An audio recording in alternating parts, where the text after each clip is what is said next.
Keanna Barnes lived a life of privilege. Her family was actually very affluent. She never wanted for anything. She went to private schools, got the best of everything. And she had big plans. She had dreams of being a model, being famous. But somewhere along the way, her plans changed. Children who come from really affluent backgrounds, they want to live like their friends or be something that they're really not, so they rebel. Although in Keanna's case, she didn't just rebel, she ran away. She didn't have a place to live. She was on the street. Which was how she met P.J. Jennings. He was like big brother to all of us. If we needed anything, he was there. And he was there for Keanna, too. He was trying to help Keanna. But did she want more than just his help? So he told me she loved him very much. Was PJ in over his head with this damsel in distress? He told us that she was in some kind of trouble. And would his generosity cost him his life? He was lying on his bed with a single gunshot wound.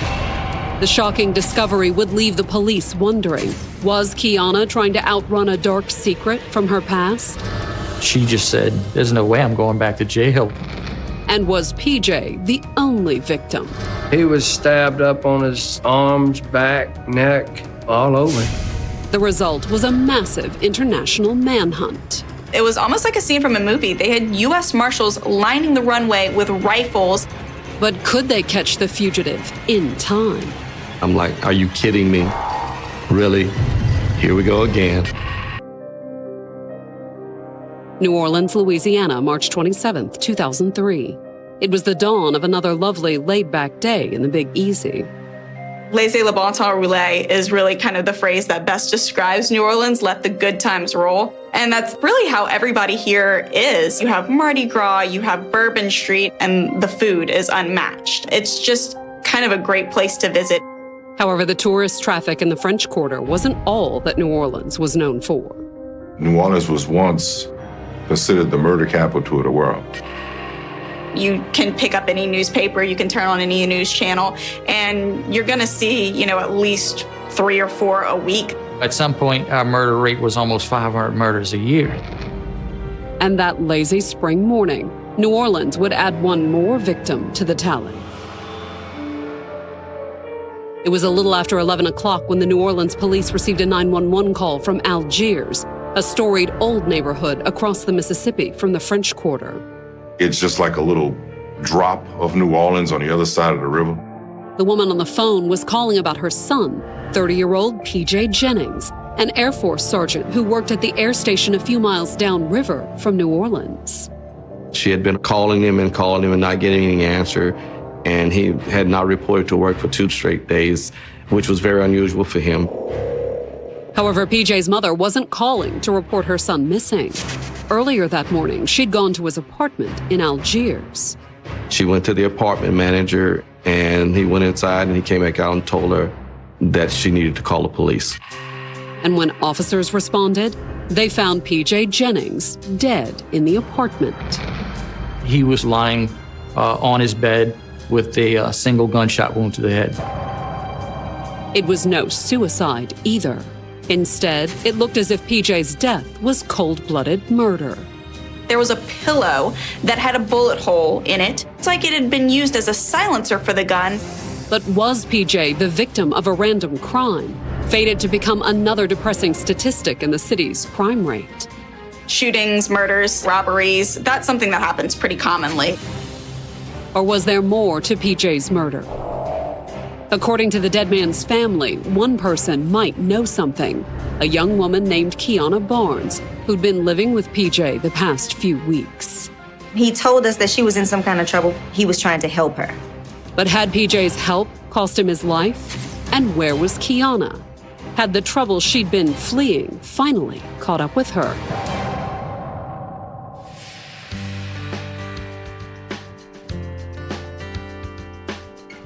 Born in 1979, New Orleans native Keanna Barnes had a solid upper-middle-class childhood.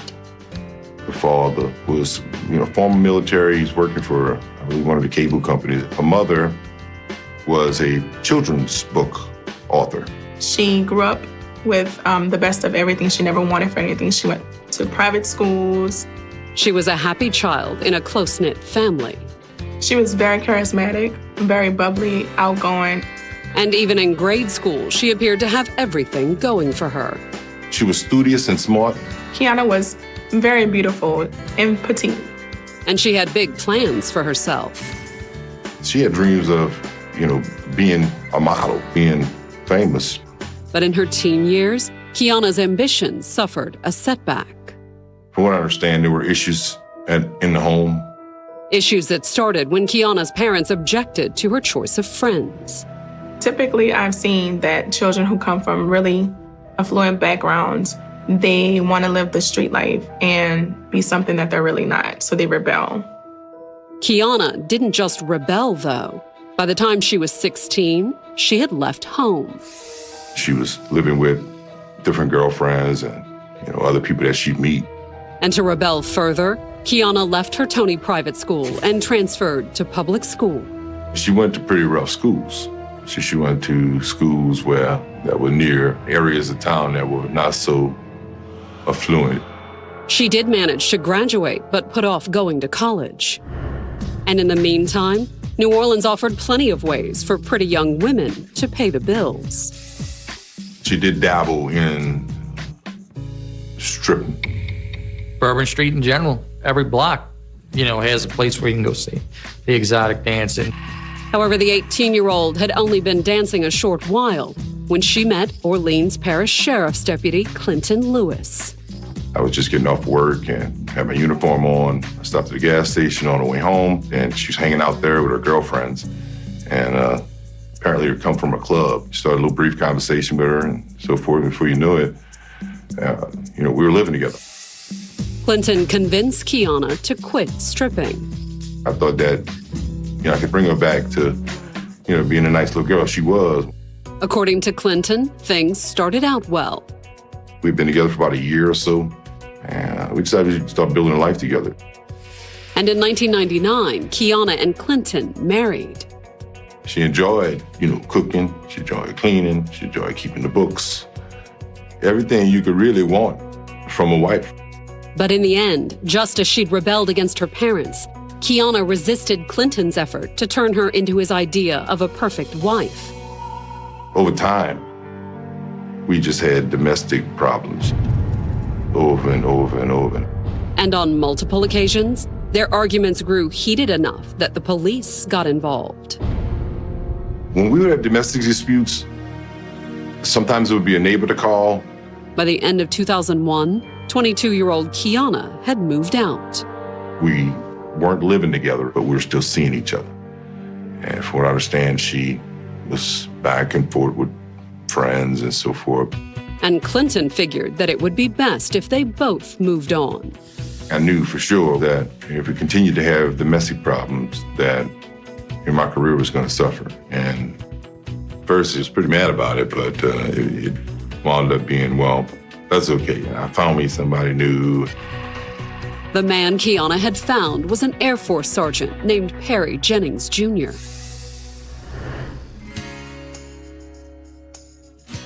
He was 7 years older than Keanna, and no one who knew him called him Perry.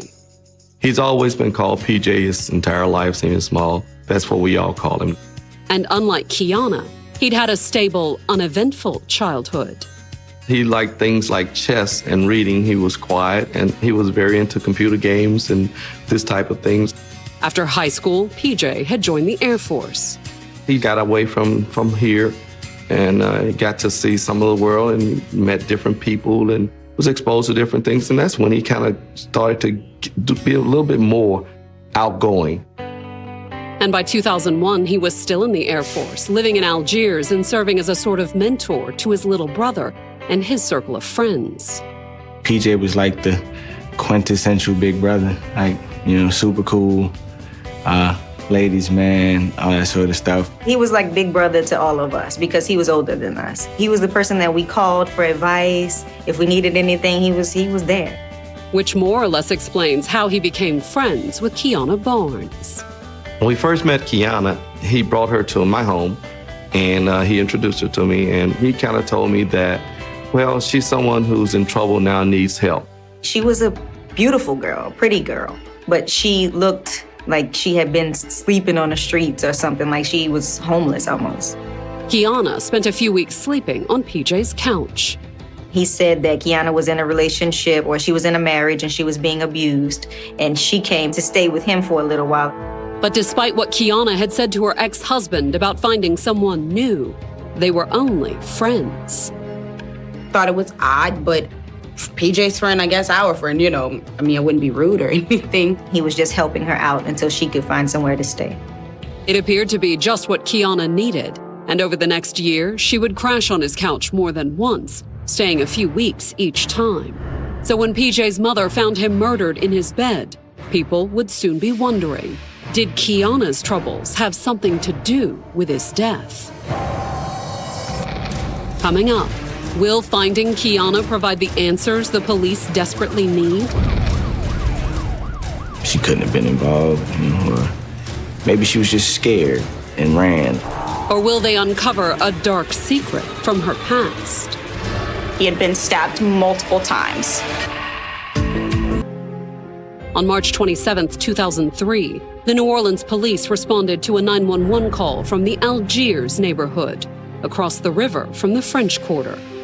We got a call over the radio that the 4th District had a death and they were requesting the assistance of a homicide investigator. The victim was 30-year-old PJ Jennings. His mother, brother, and father weren't able to reach him for an entire day. That's something that PJ, was not known for. So PJ's mother wanted to check on him. She went to his apartment, and after there wasn't an answer at the door, PJ's mom went to the building manager to check and see if he could open the door for her. And when the building manager let her in, they'd found PJ lying in bed with a single gunshot wound to the head. It was an eerily peaceful scene. He was tucked in. It looked like he had just gone to lay down and someone had snuck up on him while he was sleeping. None of the neighbors had heard a thing, though. The theory that we had was that sometime during the night, the perpetrator had taken a pillow, used the pillow to muffle the sound of the gunshot. But why had someone executed PJ in his sleep? It didn't appear to be a robbery. When you walked in, it was just his normal apartment. Everything was neat and clean. There was absolutely nothing out of place. It didn't look like the place had been burglarized. In fact, the killer had left two things behind that thieves would almost always take. When I spoke with the NOPD officer on the scene, his only response to me was, well, we found weapons and we found drugs. But did the drugs have something to do with PJ's murder? The police seemed to think so. They brought up like maybe it was drug related, or do you think he might have sold drugs? And I was like, come on, man, like a $5 bag of weed. My brother's not a drug dealer. He had a regular job. He worked for everything he had. Instead of drugs, PJ's family and friends told the police that they suspected his death had something to do with a troubled young woman he knew, 23-year-old Keanna Barnes. Through the interviews of the family members, I was able to ascertain that they were involved in a relationship together. Not sure if it advanced to the point of being sexual in nature, but they were involved in a relationship. According to family and friends, PJ had met Keanna after the breakup of her first marriage and briefly offered her a place to stay. He was trying to help Keanna. It seemed like she needed a friend, and he wanted to be a friend to her. I was like, she couldn't have been involved, or maybe she was just scared and ran. Or was it more than that? When the police ran Keanna's name through their computers, they made a surprising discovery. We did a name check, and it came back that she was actually wanted for a second-degree murder. The victim was a man named Jimmy Shepard. 41 years old when he died, Jimmy had lived in a trailer park on the eastern outskirts of New Orleans in a community called Irish Bayou. If you leave New Orleans, right before you get to Lake Pontchartrain, going to Slidell, Irish Bayou is on this side of Lake Pontchartrain. At the foot of the long bridge that spans the lake, there's little to Irish Bayou but a trailer park and a truck stop, which is where Jimmy met Keanna in February of 2002, shortly after she'd moved off of PJ's couch. Keanna came in late at night with a broke-down car. And Jimmy, much like PJ had earlier, took sympathy on the pretty 22-year-old and made her what he thought was a generous offer. Pull your car over here, stay the night on my couch, what kind of thing, and we'll try to work on your car and get it going. With nowhere else to go, Keanna accepted the stranger's help. Jimmy is a little cocky, but when you really get to know him, he's more like a teddy bear. And true to his word, Jimmy did fix Keanna's car, but it took a little while. And in the interim, she stayed on his couch before eventually moving into his bedroom. Within a week, maybe 2 weeks, I know that they had intimate relations. He was kind of a little bit rough around the edges. It could have just been a rebound situation for her. Whatever the attraction was for Keanna, there was no doubt about what Jimmy saw in her. When I first met her, she was a sweet girl, intelligent girl. He was proud of her because he was 41 and she was 20, so he thought he had a little trophy there. But in less than a month, Jimmy was dead and his trophy was gone.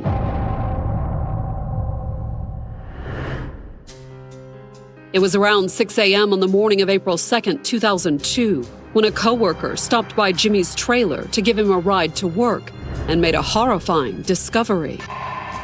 The house was tore up and all, and Jimmy was laying there in his blood. He was dead, obviously a murder victim. He had been stabbed multiple times. He was stabbed up on his arms, back, neck, all over. Jimmy's coworker called the police and Jimmy's brothers, who told the investigators about Keanna. The night before, me and Jimmy was out drinking together, and she called him. She wanted to hang with him that night. Whether Keanna had killed Jimmy, his brothers couldn't say. I'm not real sure what happened that night because I wasn't there, but the way the house looked, it was a bad fight. But they did have one more lead to give the investigators. Jimmy's van was missing. They didn't even notice the van gone till I went out there. And while the police put out an APB on the missing van, his brothers essentially did the same. I got on my cell phone, called around, called some friends of mine, and got everybody riding around looking for his van. And by 8:30 a.m., the brothers' impromptu search had produced results. Somebody said, "Oh, I see Jimmy's van over here at this car wash." The car wash was in the town of Slidell, on the other side of the Lake Pontchartrain Causeway from Irish Bayou. And at a women's shelter a few blocks from the car, the police found Keanna. She got caught at the battered women's shelter. It's one of those things like bam, boom, bang. Questioned by New Orleans investigators at the Slidell police station, Keanna told the officers that she and Jimmy had been drinking beer in his trailer the night before. But they had gotten into an argument and that things had soon gotten out of hand. During the confrontation, Keanna got really upset and she stabbed him. She confessed to the murder. Although according to Keanna, it wasn't murder. She claimed that James tried to rape her and that her actions were completely in self-defense. After she stabbed him, her adrenaline was probably up and she was shocked that she did it or surprised or even scared. And so she just got in the car and fled. Once across Lake Pontchartrain, she ditched Jimmy's van at the car wash and walked to the women's shelter, although it appeared that she'd made a pit stop along the way. She used his credit card at a liquor store on the way to the battered women's shelter. Since she had just confessed to stabbing Jimmy, the police placed Keanna under arrest and took her back to New Orleans, despite her claim that she'd killed him in self-defense. They arrested her for second-degree murder. But as Jimmy's brothers would be dismayed to learn, just 2 months after her arrest for murder, Keanna Barnes walked out of jail. It was like a kick to the gut. Just when you think that the legal system's going to take care of this and there will be justice, you're like, she released? Like, oh my God, how is she released? The answer appeared to be a bureaucratic mix-up, one that just might have cost P.J. Jennings his life. Coming up, the search for Keanna becomes an all-out manhunt. Everyone was like, wait, is she really that crazy? On March 27, 2003, New Orleans police found 30-year-old P.J. Jennings dead in his apartment in the city's Algiers neighborhood. There wasn't any signs of a struggle. It appeared Initially from the crime scene, the victim was shot while he was asleep. PJ's family and friends suspected that his friend, 23-year-old Keanna Barnes, may have had something to do with the murder, and the investigators were inclined to agree. At the time of PJ's murder, she was actually wanted for another murder. In fact, less than a year earlier, Keanna had confessed to stabbing her boyfriend, 41-year-old Jimmy Shepard. They arrested her, and they brought her to New Orleans Parish Jail, and they released her. We was all upset. You know, we've been to court several times on her, and then when they released her, we was all very angry. It was all an unfortunate mix-up. Once a person is booked into the correction system here in New Orleans, the district attorney's office has 60 days in order to file charges, and somehow or another, the district attorney's office didn't do what they were supposed to do in time. And by the time the district attorney's office caught their mistake, it was too late. By the time they wanted her back, they couldn't find her. Once out of jail, Keanna had drifted, staying with friends and in women's shelters, until in March of 2003, she'd reconnected with her old friend, PJ.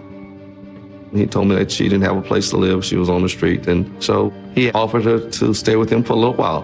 Keanna and PJ had become friends back in 2001, shortly after her marriage fell apart. But they'd lost touch shortly before Keanna took up with Jimmy. Despite that, when she called needing his help, PJ came right to her aid. Of course, when he had the opportunity to help this beautiful woman, who wouldn't? Although according to PJ's friends, their relationship remained strictly platonic. There was nothing romantic about that relationship that we knew of. PJ may have had reason to keep his distance, too. PJ was aware that she had this outstanding warrant for, murder.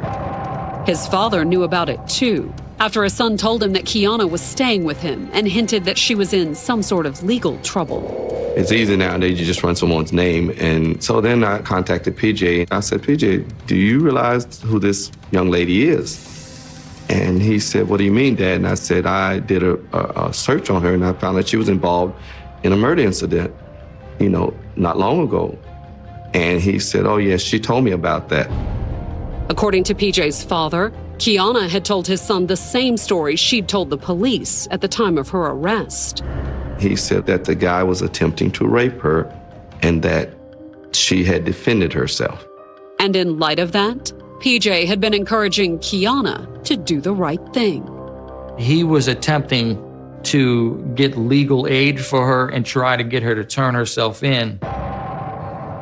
However, Keanna's history may not have been the only reason PJ hesitated to get involved romantically with Keanna. One of my good friends was dating PJ. So Keanna kind of just was there, and he enjoyed her company. She was a very nice girl, and they just had fun together. Although there may have been trouble brewing, according to what Keanna told PJ's father one night when they came over for dinner. She told me that she had feelings for my son. She told me she loved him very much. Later on, I pulled PJ to the side and I said, PJ, do you know how Keanna feels about you? And he was like, what do you mean, Dad? PJ's father told him what he'd heard and then urged his son to clear things up with Keanna. I told PJ, you might need to, exhibit some caution as far as this young lady and be careful in how you deal with her. He felt confident that he had everything under control. But had his confidence been tragically misplaced? That's what PJ's friends and family believed. They were pretty sure that Keanna had some role in PJ's death. It was just kind of one of those feelings that you get in your gut. It was one of those things where you get goosebumps and you just don't know why. It was just one of those feelings. She killed my brother. She killed my brother. I just kept repeating that. I couldn't believe, that, because I just talked to him. I just laughed with him. It just didn't seem real. You go from, seeing somebody probably every other day, every few days, and then gone for nothing, for no reason. Keanna was gone too. She'd fled just as she had done after killing Jimmy. We noticed that the car was missing. Could the police catch her before she killed again?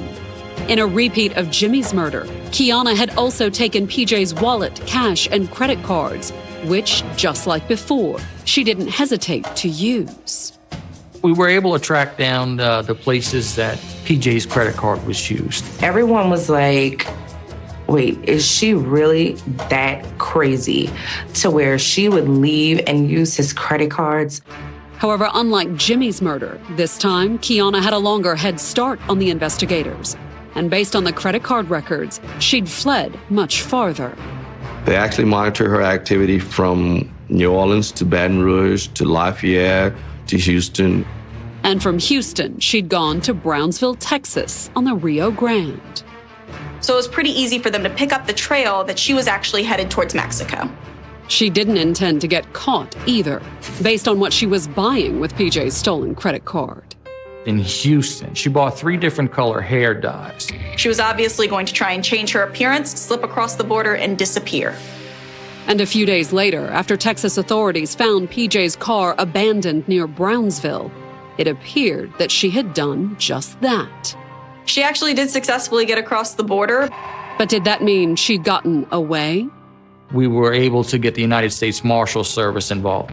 And once the marshals took the case, it didn't take them long to track Keanna down. She was still using PJ's credit cards at this point, and she was using those credit cards to wire money to herself, and that money went to the location where she was hiding out in Mexico. The trail ended in Zitácuaro, a remote mountain town 2 hours west of Mexico City. She was hiding out in one of these little roach motels down there.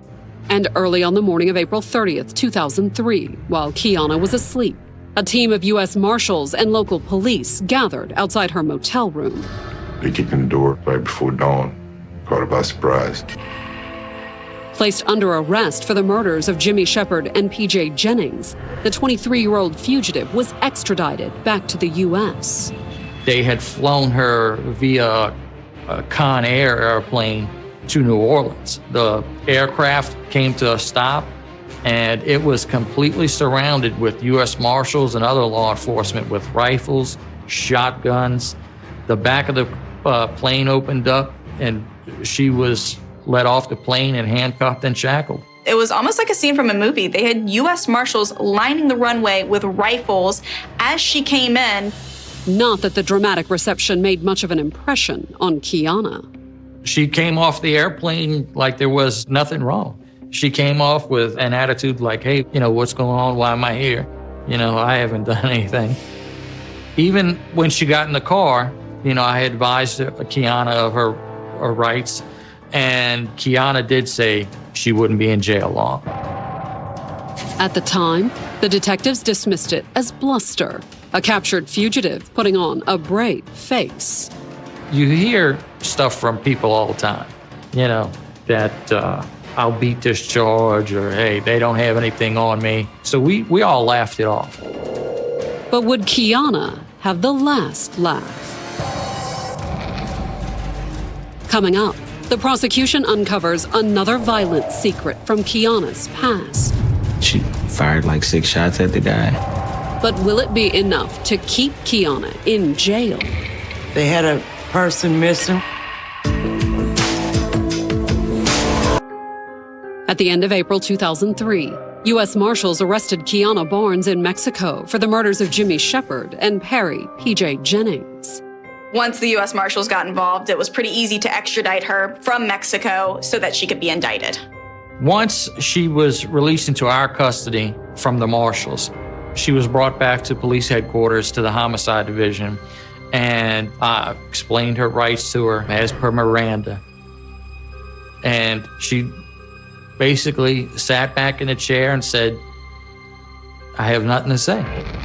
Not that her silence did much to help her.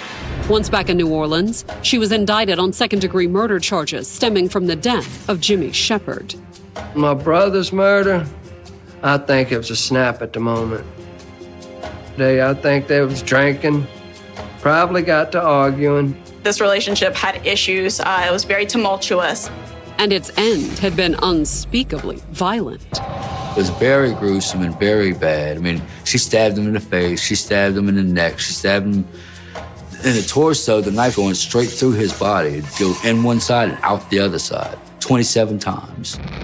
And while Keanna claimed that she had killed Jimmy in self-defense, she couldn't say the same about PJ Jennings' death. With PJ's case, this was a well-thought-out murder. She used the pillow as a silencer. He was sleeping. But why would Keanna want to kill PJ in the first place? The police and prosecutors figured there were two possibilities. The first was the fact that PJ had been urging Keanna to turn herself in for Jimmy's murder. PJ was trying to, get money together, say, hey, let's do this legally. Let's get you an attorney. Let's fight this charge. Was it possible that Keanna hadn't been willing to take the risk? The police couldn't rule it out. I think she just said, there's no way I'm going back to jail. Or was there another motive behind the murder? His friends wondered if it might be the fact that Keanna had feelings for PJ, but he was seeing someone else. One of my good friends was dating PJ. I know that he and my friend were together that particular evening. If, it was a case where she was jealous and she wanted to be with him in that way, that would make sense as to why she would have done what she did. It appears as if Keanna had this attitude as if, I can't have you, nobody can have you. And the prosecutors may have had a witness willing to back that up. One who also cast considerable doubt on Keanna's claim that Jimmy had attacked her first. Her ex-husband, the New Orleans cop, he was on TV talking about how they fought. If she didn't get her way, there was, for lack of a better term, there was temper tantrums. There was threats. Threats that Keanna was more than willing to follow up with action, according to her ex-husband. She lashed out many times and slapped, at me or hit me or threw things. And he claims that during one fight, she'd even pulled a gun. She put it in my face and I lunged at her. And when I pushed the gun up, it shot right over my head. That was the first shot. And then we kind of struggled back and forth with the weapon. Pow, pow. He's lucky. She fired like 6 shots at the guy and didn't hit him. PJ Jennings hadn't been so lucky, though. She fired 1 shot into his brain. So if there's any consolation to me there, he didn't suffer. That fact did little to mitigate the charges Keanna faced, though. This was something that had been previously planned out. This was first-degree murder. And if she was convicted, the consequences could be dire. She had committed a capital crime. However, based on her behavior at a preliminary hearing, the fact that she faced a possible death sentence didn't seem to have much impact on Keanna. There was no remorse. There was nothing. It was carefree. At one point, she actually looked me square in the eye and laughed. Keanna may have had one reason to be confident: her family. Despite Keanna kind of living a floater lifestyle and kind of being out on the streets, her family was actually very affluent. And while she had been semi-estranged from them since high school, when the family found out that she had been arrested on murder charges, they rallied to her support. They hired the most expensive defense attorney in the area. Still, considering that Keanna confessed to stabbing Jimmy Shepard and fled to Mexico with PJ Jennings' stolen credit cards, an acquittal appeared out of the question. At some point, he sat down and said, hey, look, my client's willing to plead. The deal was worked out in secret. Neither of the families of the victims seemed to be notified that there was a plea deal in place. Although PJ's family did make it to court on March 10th when Keanna entered her plea. The family friend found out about it and informed us of what was going on. And when they heard the terms of the deal, it appeared that Keanna's high-priced defense attorney had been worth every penny. What the district attorney and her attorney had come up with is that she had pled guilty to a lesser charge of manslaughter on both murders. PJ's family was outraged. How do you give someone like that a plea deal with a history of violence? And it only escalated. You know what I mean? Every time got worse. She tried to hurt her husband. She did kill Mr. Shepard brutally, even more cold and calculated with my brother. I don't understand how there was even an option of a plea deal, you know. And if the manslaughter plea wasn't shocking enough, they said the sentence that the prosecutors agreed to was a slap on the wrist for Keanna and a slap in the face for the victims' families. She would be given 7 to 25 years, which means that she would be eligible for parole after 3.5 years. 3 years for killing someone. You know, what type of deal would that be? That's like giving people permission to go around and shoot people in the head and say, hey, no big deal. PJ's family and friends weren't the only ones who felt that way either. The judge was not happy with the deal that had been brokered by the district attorney office. And once we told him that we had not consented to the deal, the judge said he would not accept the deal. The guilty pleas to manslaughter would stand, but the judge imposed the maximum penalty that the law allowed. The judge changed the plea deal on the spot to 25 years with no parole. Her family really came unglued. They screamed and yelled and boo-hooed. But there was little they could do. After entering her plea, Keanna was transferred to the Louisiana Women's Correctional Facility. Keanna was sentenced to St. Gabriel's Prison outside of New Orleans. Perhaps bitter about her plea bargain's unexpected outcome, life in prison was initially tough for Keanna. She had nothing but trouble when she first got to prison, you know, fight after fight. But eventually, she managed to fit in. She cut off all her hair. I think she got like a tattoo on her face. She even became popular. She could be very charismatic and know how to work the system, know how to work her charm and get the things that she wants. But was she adapting to life behind bars? I heard she had girlfriends and stuff in prison. Or was Keanna merely biding her time? It was New Year's Day 2013, 9 years into Keanna's 25-year sentence, when the guards at Louisiana's St. Gabriel Prison made a shocking discovery during their morning rounds. They went to go count, and they had a person missing. It was Keanna. The housing unit that she was in was maybe 3 to 4 women per pod. So she had evidently crushed up some type of drug, placed it in food, and then fed her roommates.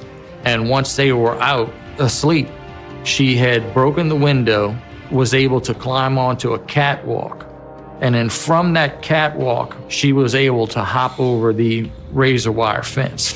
And none of the guards realized that the 33-year-old inmate was missing until head count the following morning.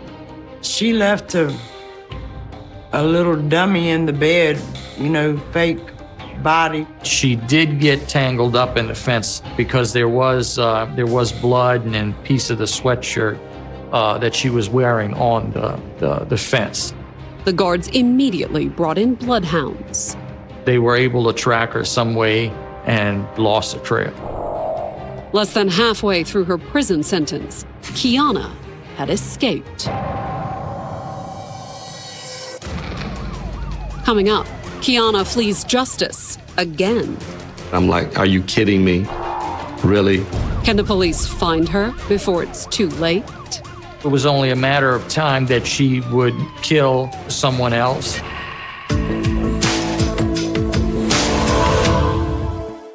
"33-year-old Keanna Barnes escaped from Louisiana's St. Gabriel Prison. Everybody was like, oh my God, this girl has escaped, and what are we gonna do? This woman has been convicted of killing 2 people already. The fear was that it was only a matter of time that she would kill someone else. Arrested in 2003 for killing P.J. Jennings and Jimmy Shepard, she had pled guilty to manslaughter in 2004 and received a 25-year sentence. 9 years into her sentence, Keanna decided that she had had enough. When I found out about it, I'm like, are you kidding me? Really? Here we go again. It wasn't Keanna's first time on the run. Previously, after killing P.J. Jennings, she had fled to Mexico. They immediately thought she was going to head to Mexico again and just disappear into that country. The Louisiana authorities were doing everything they could to catch Keanna. There was national media coverage as well as local media coverage. Her face was posted everywhere. and law enforcement agencies across the country were on the lookout, including the U.S. Marshals Service. The Marshals put every resource they had, distributing flyers, news media, and took control over that investigation. But would the exhaustive effort be enough to catch Keanna before she claimed another victim? It was Monday, March 25th, 2013, not quite 3 months after Keanna's escape. 2 LAPD officers were patrolling the section of the city known as Skid Row. The Skid Row area in downtown Los Angeles is kind of where a lot of transients hang out. And when the officers spotted a homeless woman outside a store, they stopped to issue a routine ticket for loitering. The cops pull up and ask people for IDs, and she didn't have her ID. And he said, well, you don't have an ID, you can put you in the back of the police car. At that time, and she just kind of broke down, and she's like, you got me. It was Keanna Barnes. When they caught her, it was a relief to the whole family. But it was very bad news for Keanna. She had already been serving a 25-year sentence, and she was given additional time on top of this for her escape. Although that's still not enough for her victims' friends and families. Someone who could walk up to a sleeping person and shoot them the way that she did deserves to be in jail for the rest of her life. I don't think she should be released from jail because she done murdered twice. I think she's a risk against society. And at least one of the former police officers that put her in prison to begin with agrees. I really think she's a sociopath. It was like 2 different people. How can this mild-mannered, very well-spoken young lady commit such heinous acts? It just still, even when I think about it, just doesn't go together. So I felt like this must be someone who changes and becomes a different personality. It's like whenever she's rejected, she just snaps.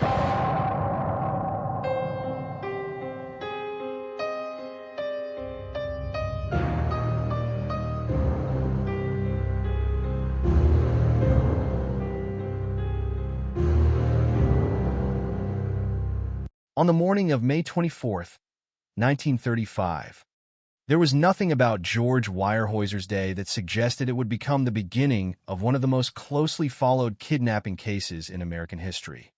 George was 9 years old, a child growing up in Tacoma, Washington, in a family whose name was closely associated with wealth, business, and the timber industry of the Pacific Northwest.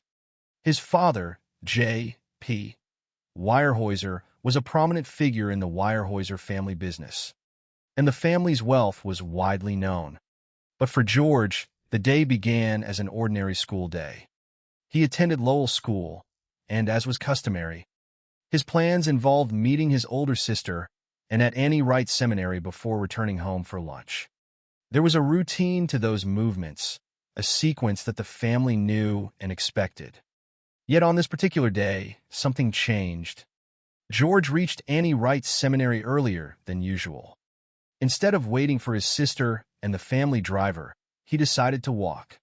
It was a small decision, the kind of decision that ordinarily disappears into the thousands of insignificant choices made by a child every day.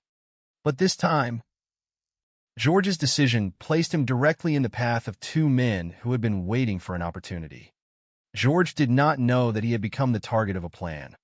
He did not know that 2 men had been observing the Weyerhaeuser family.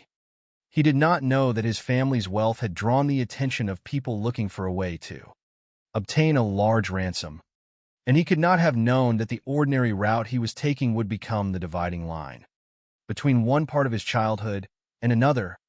Harmon Metz Whaley was 24 years old. William Daynard, who was also known by the name Bill Mahan, had a criminal background as well. Whaley had previously been imprisoned, and he knew Daynard from their time at Idaho State Penitentiary. Neither man had built the kind of reputation associated with a sophisticated criminal organization, but together they had identified an opportunity. The Weyerhaeuser family was wealthy, prominent, and therefore, in their eyes, capable of paying a substantial ransom. According to information from Whaley's confession and the investigation, the group had become interested in the family after reading newspaper accounts concerning its wealth. Whaley and Daynard went to the Tacoma area and began looking for an opportunity to act.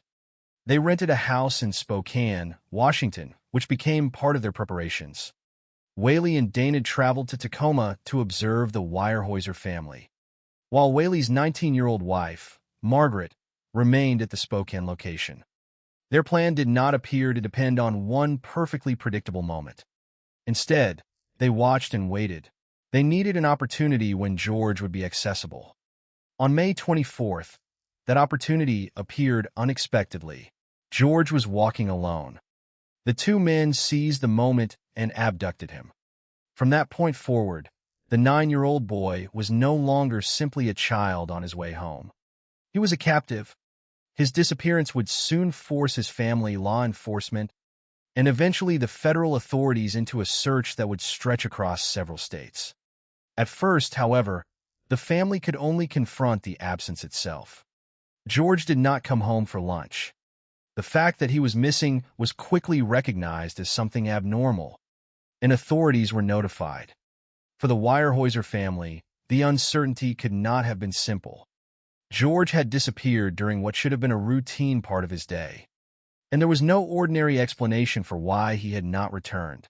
Then, that same evening, the nature of the disappearance became clear. The family received a letter from the kidnappers. The message transformed a missing child case into a kidnapping. The demand was enormous, $200,000. In 1935, the amount represented a staggering sum, and the kidnappers were precise about how they wanted it delivered. They demanded unmarked $5, $10, and $20 bills. The letter did not merely demand money. It also contained evidence that George was alive. His signature appeared on the envelope, providing the family with confirmation that the child they were desperately looking for was in the hands of the people making the demand. That detail was crucial. The letter told the family two things at once. George had not simply disappeared, and the kidnappers expected his family to respond exactly as instructed. The next stage of the case would become an unusual contest of control. The kidnappers would not simply telephone the family and announce where the money should be delivered. Instead, they created a complicated system of communication designed to keep themselves separated from the people paying the ransom. The family was instructed to publish coded messages in newspapers. J.P. Weyerhaeuser was instructed to use a false name, James Paul Jones.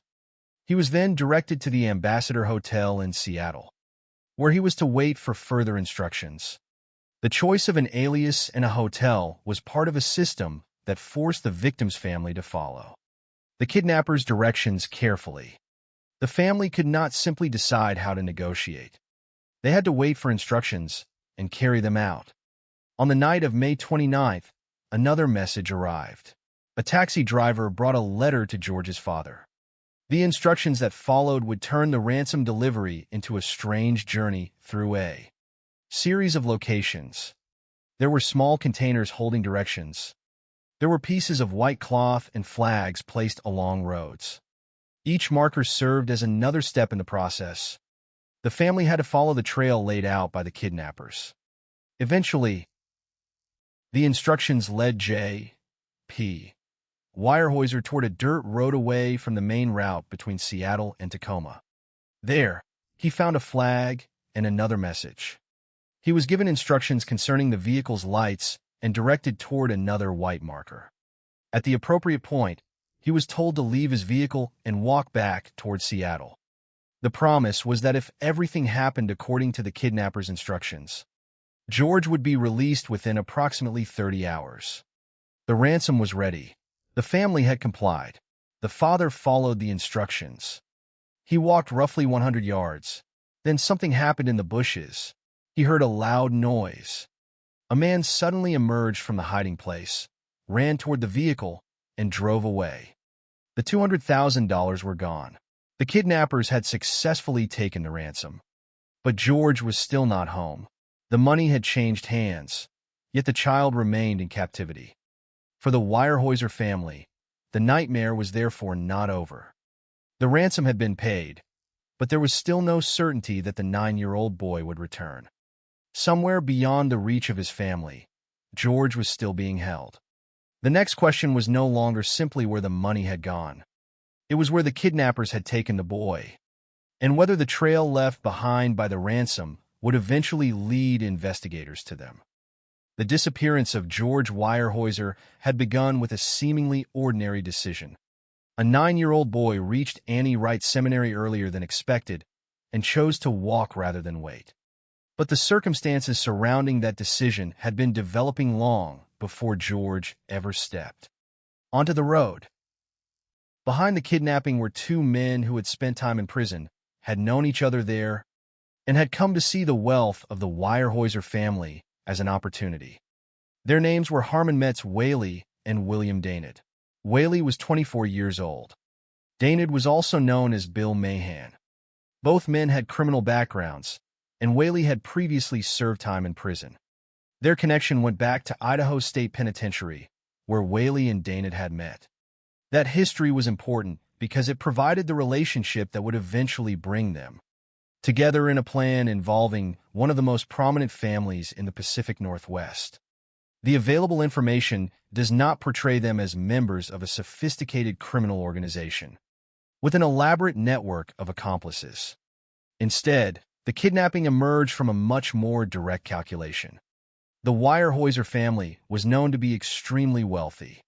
Newspaper accounts had made that wealth visible, and according to Whaley's later confession and the investigation, those reports helped draw the men's attention toward the family. The idea was straightforward in its objective. Even if the execution would become increasingly complicated, find a member of the wealthy family, take that person, and demand enough money to make the crime worthwhile. Their target eventually became George. He was only 9 years old, but his connection to the Weyerhaeuser name made him valuable in the eyes of the kidnappers. That distinction is important. George was not selected because of anything he had done. He was selected because of the family into which he had been born. The Weyerhaeuser name represented money, and money was what Whaley and Daynard wanted. Their preparations took them to the Tacoma area. They rented a house in Spokane, Washington, which became part of their arrangements. Whaley and Daynard traveled to Tacoma and observed the Weyerhaeuser family, while Margaret Whaley, Harmon's 19-year-old wife, remained at the Spokane location. Margaret would later become an important figure in the investigation. But at this stage, the central figures were the two men watching for an opportunity. They did not have a perfectly predictable moment when everything would fall into place. Instead, they waited. That waiting is one of the important elements of the case because it shows how an ordinary routine could become vulnerable once it had been observed by people looking for a weakness. The family followed patterns that made sense for a household with children, school schedules, transportation, and regular movements. To the family, these patterns were simply part of everyday life. To people watching from outside, they offered information. George normally went to Annie Wright Seminary to meet his sister Anne, and then the two would return home with the family driver for lunch. The kidnappers were looking for the moment when George would be separated from that routine. On May 24, 1935, that moment came. George arrived earlier than usual. Instead of waiting for his sister and the driver, he decided to walk. That small departure from the expected routine created the opportunity Whaley and Daynard had been waiting for. They approached and abducted him. From that moment, the plan moved from observation into action. The exact simplicity of the opportunity stands in sharp contrast to the complexity that followed. The kidnappers now had a child, but taking him was only the beginning. They needed to conceal him, move him, communicate with his family, collect the ransom, and ultimately prevent investigators from tracing the money back to them. George was transported by automobile. At one stage, he was concealed in the trunk of a Ford as the kidnappers traveled through Washington and into Idaho. After passing through Blanchard, Idaho, they moved into a mountainous area. George was temporarily removed from the vehicle and handcuffed to a tree, where he remained guarded until nightfall. He was then taken to a house and placed inside a large cabinet.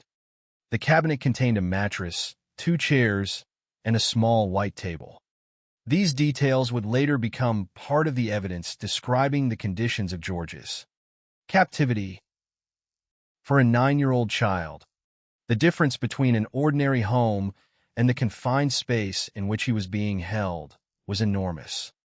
He had gone from school and a familiar family routine to being transported in the trunk of a car, restrained outdoors, and confined inside furniture that had been turned into a place of imprisonment.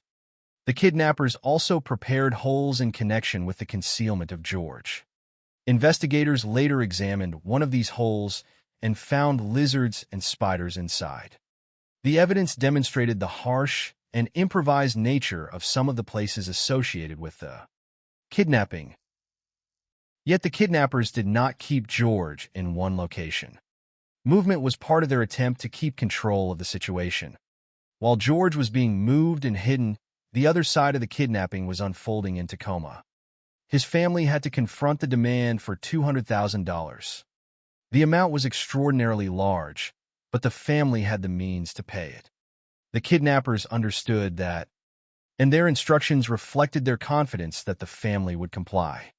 They demanded the ransom in unmarked $5, $10, and $20 bills. They also created a communication system designed to prevent a direct confrontation. The family was instructed to publish coded messages in newspapers. George's father had to use the name James Paul Jones. He was directed to the Ambassador Hotel in Seattle, where he would wait for further instructions. This system forced the family to surrender control of the process. Instead of choosing where to meet or how to communicate, they had to follow a trail designed by the kidnappers. On May 29th, a taxi driver delivered another letter to George's father. The letter contained further instructions, beginning a sequence that would eventually lead to the ransom exchange. Directions were placed in small containers. White pieces of cloth and flags were used as markers along roads. The father followed them one by one. The kidnappers were trying to create distance between themselves and the family, and the system allowed them to communicate without simply standing face-to-face with the person paying the ransom. Eventually, the instructions brought George's father to a dirt road away from the main route between Seattle and Tacoma. He found a flag and a message. He followed the directions involving the vehicle's lights and then moved toward another white marker. At the appropriate point, he was told to leave the vehicle and walk back toward Seattle. He was given the assurance that if everything proceeded correctly, George would be released within approximately 30 hours. The family had complied with the central demand. The money was ready, and the father followed the instructions. He walked approximately 100 yards. Then he heard a noise from the bushes. A man emerged, ran toward the vehicle, and drove away. The $200,000 had been taken, yet George was not immediately returned. This was the point at which the kidnappers appeared to have achieved what they wanted. They had the money and they still had control over the child. But the same ransom that represented their greatest success would soon become one of their greatest vulnerabilities. Before the money was handed over, investigators had recorded its serial numbers. The kidnappers had demanded unmarked bills, but they could not erase the identity represented by those numbers. Each bill carried a traceable history, and once the money began moving through banks, stores, hotels, railroad companies, and other businesses, the possibility existed that someone would recognize it. Whaley and Danet had planned the kidnapping around the wealth of the Weyerhaeuser family. They had watched the family, waited for an opportunity, taken George, and demanded an enormous ransom. But they had created something that could eventually work against them, a trail of money that could cross state lines while remaining identifiable to investigators. The kidnapping was therefore entering a new stage. George was still the center of the case, but the search for him was beginning to become a search for the men who had taken him. And as the days passed, the people responsible would discover that possessing $200,000 was not the same thing as being able to disappear with it. After the ransom had been taken, the Weyerhaeuser family still did not have George. The money was gone, but the 9-year-old boy remained somewhere in the hands of the kidnappers. For George, The payment made by his family did not immediately change his circumstances. He was still being moved, concealed, and kept away from home. The kidnappers had already demonstrated that they were willing to transport a child across state lines and place him in locations where his family could not reach him. Their movements took George through Washington and into Idaho. At one stage, he was hidden inside the trunk of a Ford. For a 9-year-old, the experience would have been radically different from anything familiar in his ordinary life. The child who had left school and expected to return home for lunch was now being transported in the enclosed space of a vehicle, unable to control where he was going or when he would see his family again. The kidnappers eventually traveled beyond Blanchard, Idaho, and entered a mountainous area. There, George was removed from the vehicle and handcuffed to a tree. He remained there under guard until nightfall. The circumstances were temporary, but they reveal the improvised nature of his captivity. The men did not have a conventional prison or secure facility in which to keep him. They relied on isolated locations, vehicles, and whatever places they could use to keep the boy hidden. Once darkness came, George was moved again. He was taken to a house and confined inside a large cabinet. The space had been arranged with a mattress, 2 chairs, and a small white table. Those objects made the cabinet a place where George could remain for a period of time. But they did not change its essential purpose. It was a confined space used to keep a child hidden from the outside world. The investigation would later uncover additional evidence concerning the places where George had been concealed. Among the physical locations connected with the kidnapping were holes that had been dug as part of the effort to hide or hold him. When investigators later examined one of those holes, they found lizards and spiders inside. The detail is disturbing precisely because of how ordinary it sounds.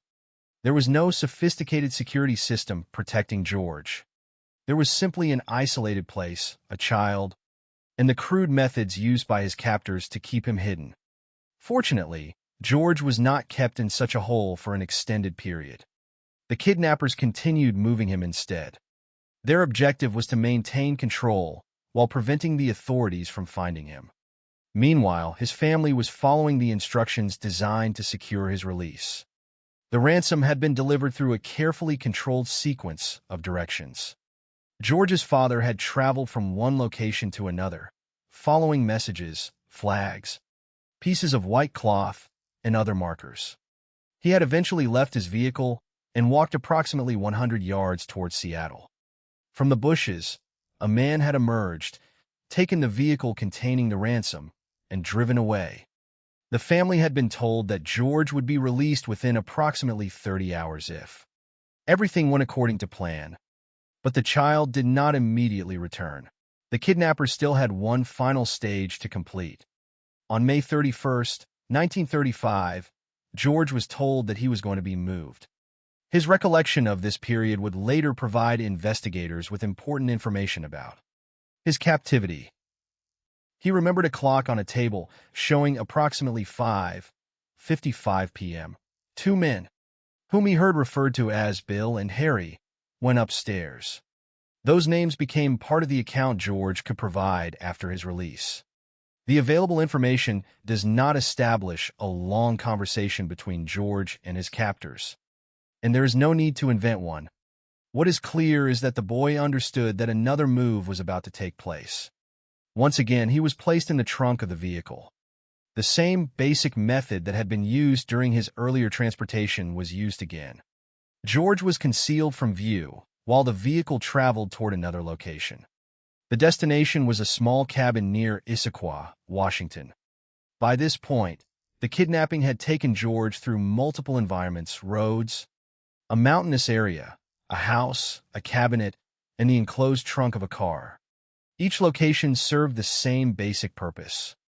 George was kept away from his family and from anyone who might recognize him. The journey eventually ended at the cabin. Around 3:30 in the morning, the kidnappers left. They told George that his father would come to get him. The statement gave the boy an expectation that his ordeal was about to end. But his father did not immediately arrive. George was alone at the location. The people who had controlled his movements had disappeared, leaving him behind with the promise that someone from his family would come. Eventually, George made the decision to leave the cabin himself. He went toward a nearby farm. There, he told the family that he was George Weyerhaeuser. This was the moment when the missing child finally became a rescued child. The people at the farm cared for him. They gave him a bath and clean clothes, and they helped return him to Tacoma. After days of uncertainty, the Weyerhaeuser family finally had George back. The kidnapping had ended with the child alive and able to identify himself and explain enough of what had happened to help investigators understand the route and conditions of his captivity. But George's return did not mean the case was finished. In many ways, it marked the beginning of a different phase. Before George was found, the central question had been where he was.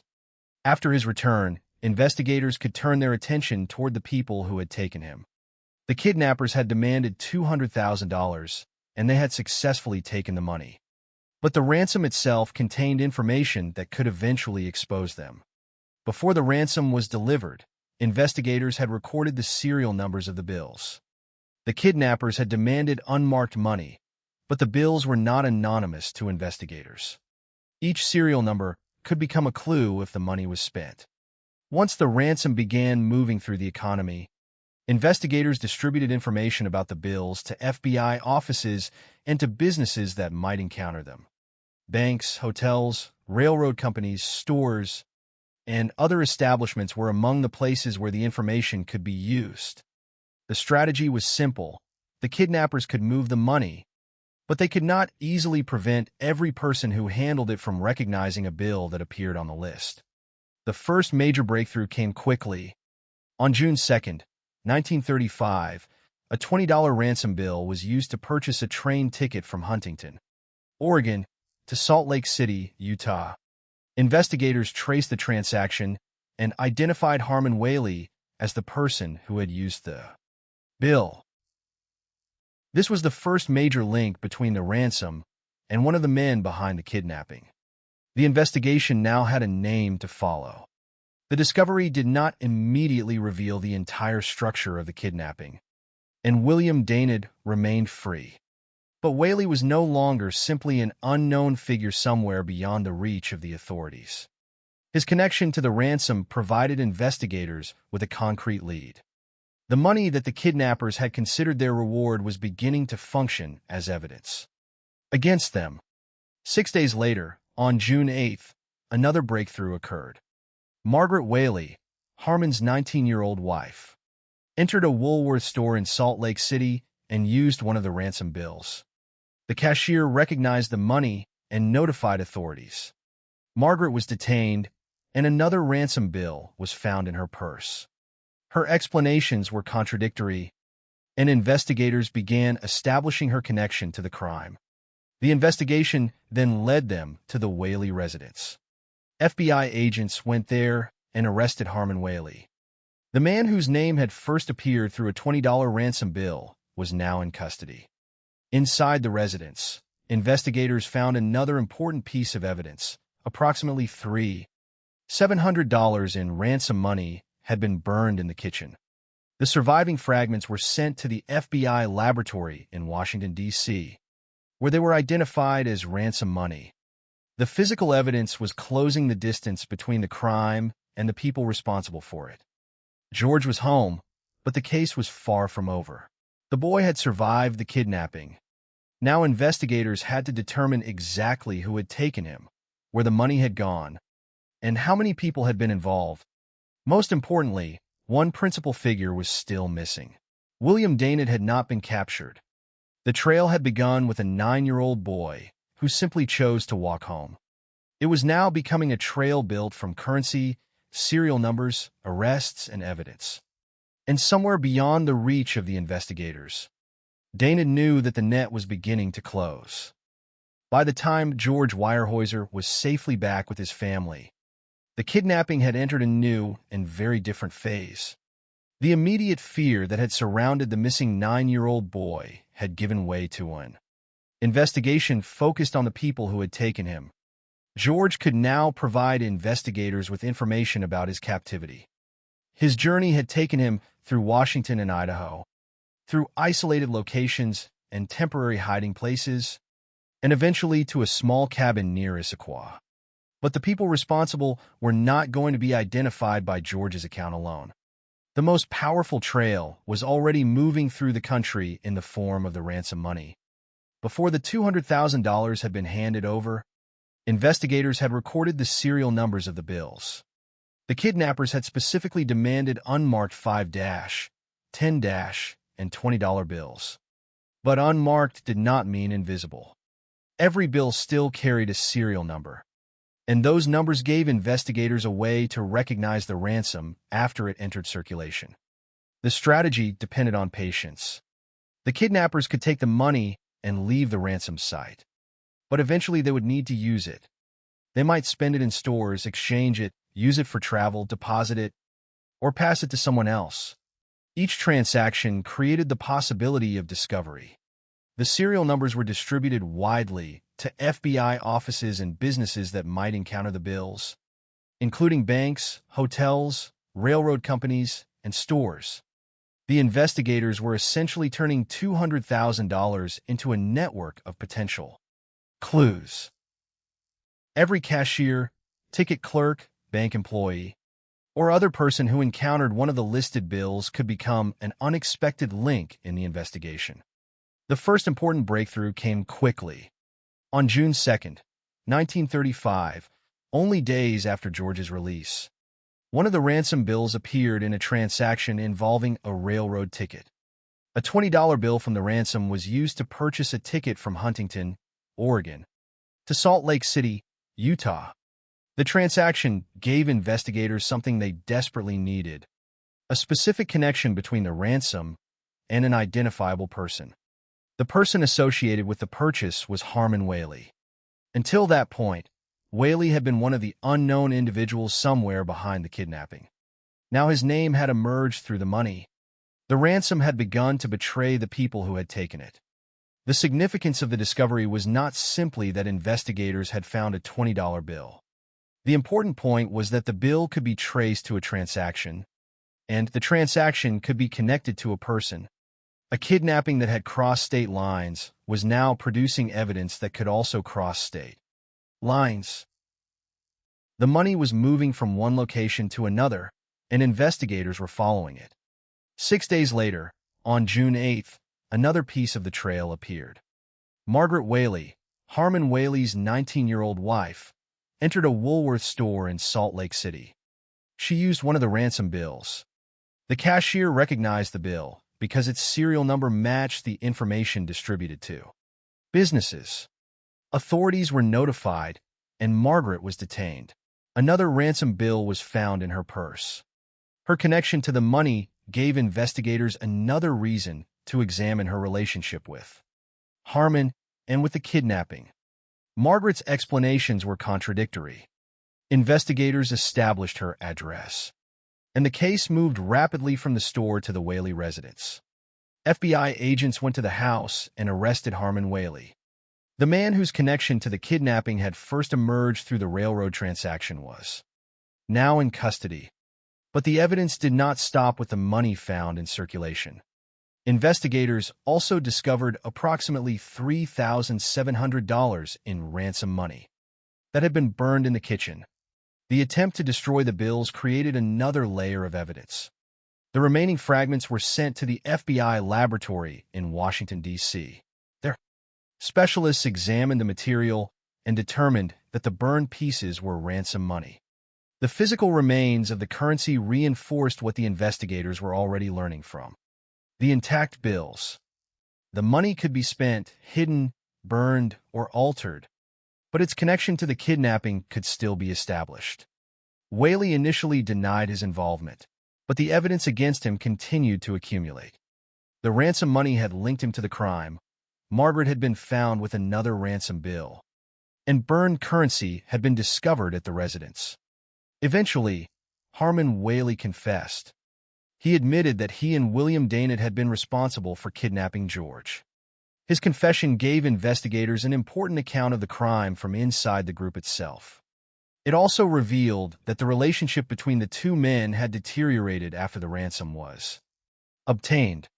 According to Whaley, Daynard had taken more than his agreed share. The difference was approximately $5,000. The detail offered investigators another way to understand the movement of the money. It also demonstrated that the two men who had worked together to take George were no longer necessarily acting together once the ransom had been collected. Whaley provided another crucial piece of information. He told investigators that $90,790 had been buried beneath vegetation. Investigators followed the information and recovered the money on June 11th. The recovery was substantial. It was another confirmation that Whaley's information could lead directly to physical evidence. Yet the investigation still had one major problem. William Daynard was not in custody. The man who had helped Whaley carry out the kidnapping had disappeared. And unlike Harmon and Margaret, he had not been caught through a ransom transaction. He knew that investigators were closing in, and he had a powerful reason to remain out of sight. Daynard soon learned that Harmon and Margaret had been arrested. He went to the home of Margaret's relatives, apparently seeking information. There, Margaret's grandfather told him that the two had been captured.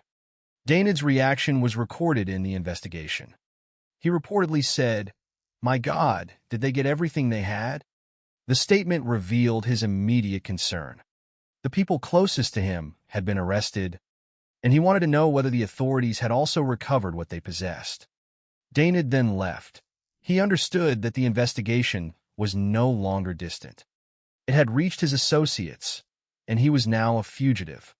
On June 9th, 1935, a police officer recognized Daynard in Butte, Montana. But Daynard managed to escape.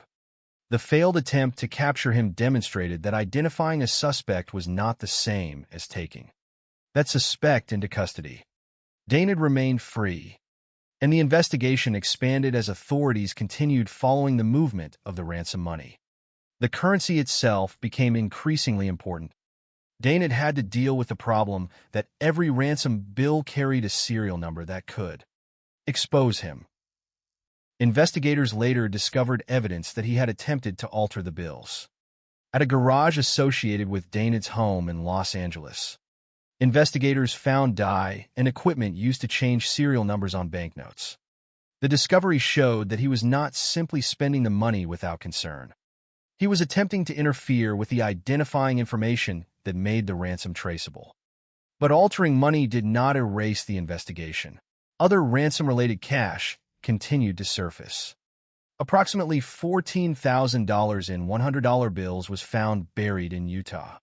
When Daynard was eventually captured, investigators also recovered $37,374.47 in ransom-related money or money he acknowledged receiving through the exchange of ransom bills. The investigation was gradually reconstructing the financial aftermath of the kidnapping. The original $200,000 had been divided, spent, hidden, burned, altered, and moved. Yet large portions of it continued to leave evidence behind. The case was no longer dependent on one clue. It was becoming a collection of interconnected evidence: the ransom serial numbers, the railroad transaction, Margaret's purchase, the money in her possession, the burned bills, Whaley's confession, the buried $90,790, and the evidence connected to Daynard. The investigation also began turning toward physical evidence beyond the currency. The FBI laboratory examined locations and objects associated with the kidnapping, including places where George had been held, related houses, the holes connected with the concealment of the child, the location where ransom money had been divided, and containers used for the instructions sent to George's father. Fingerprints became another important link. Harmon Whaley's fingerprints were found on containers holding the ransom instructions. Fingerprints belonging to Whaley and Daynard connected them to the cabin where the ransom money had been divided. Margaret Whaley's fingerprint was found at the hideout. These discoveries strengthened the case by connecting the suspects not merely to the money, but to locations, and objects associated with the kidnapping itself.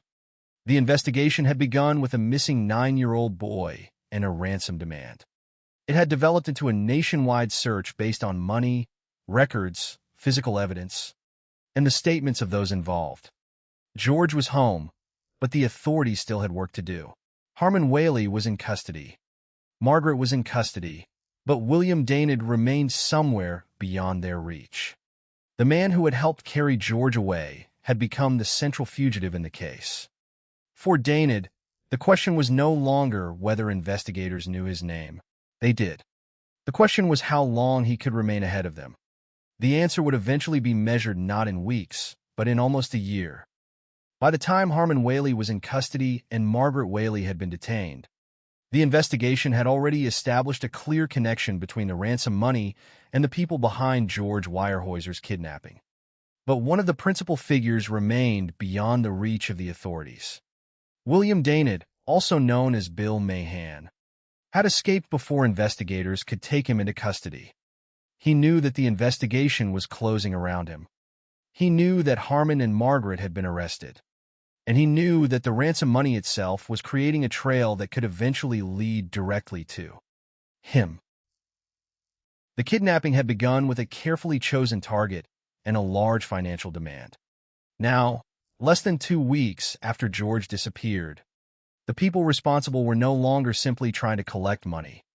They were trying to avoid being identified, arrested, and prosecuted. Daynard's position was especially dangerous because investigators already knew his name. Harmon Whaley had confessed and identified Daynard as one of the men responsible for the kidnapping. Physical evidence was also beginning to connect the group to the places and objects associated with the crime. But knowing the identity of a fugitive was not the same as finding him. Daynard had disappeared, and the search for him would continue for almost a year. The first indication of how seriously he was trying to remain free came when he learned that Harmon and Margaret had been arrested. Daynard went to the home of Margaret's relatives. He apparently wanted information about what had happened to them and what the authorities had recovered. Margaret's grandfather told him that both Harmon and Margaret had been arrested. Daynard's response was recorded in the investigation.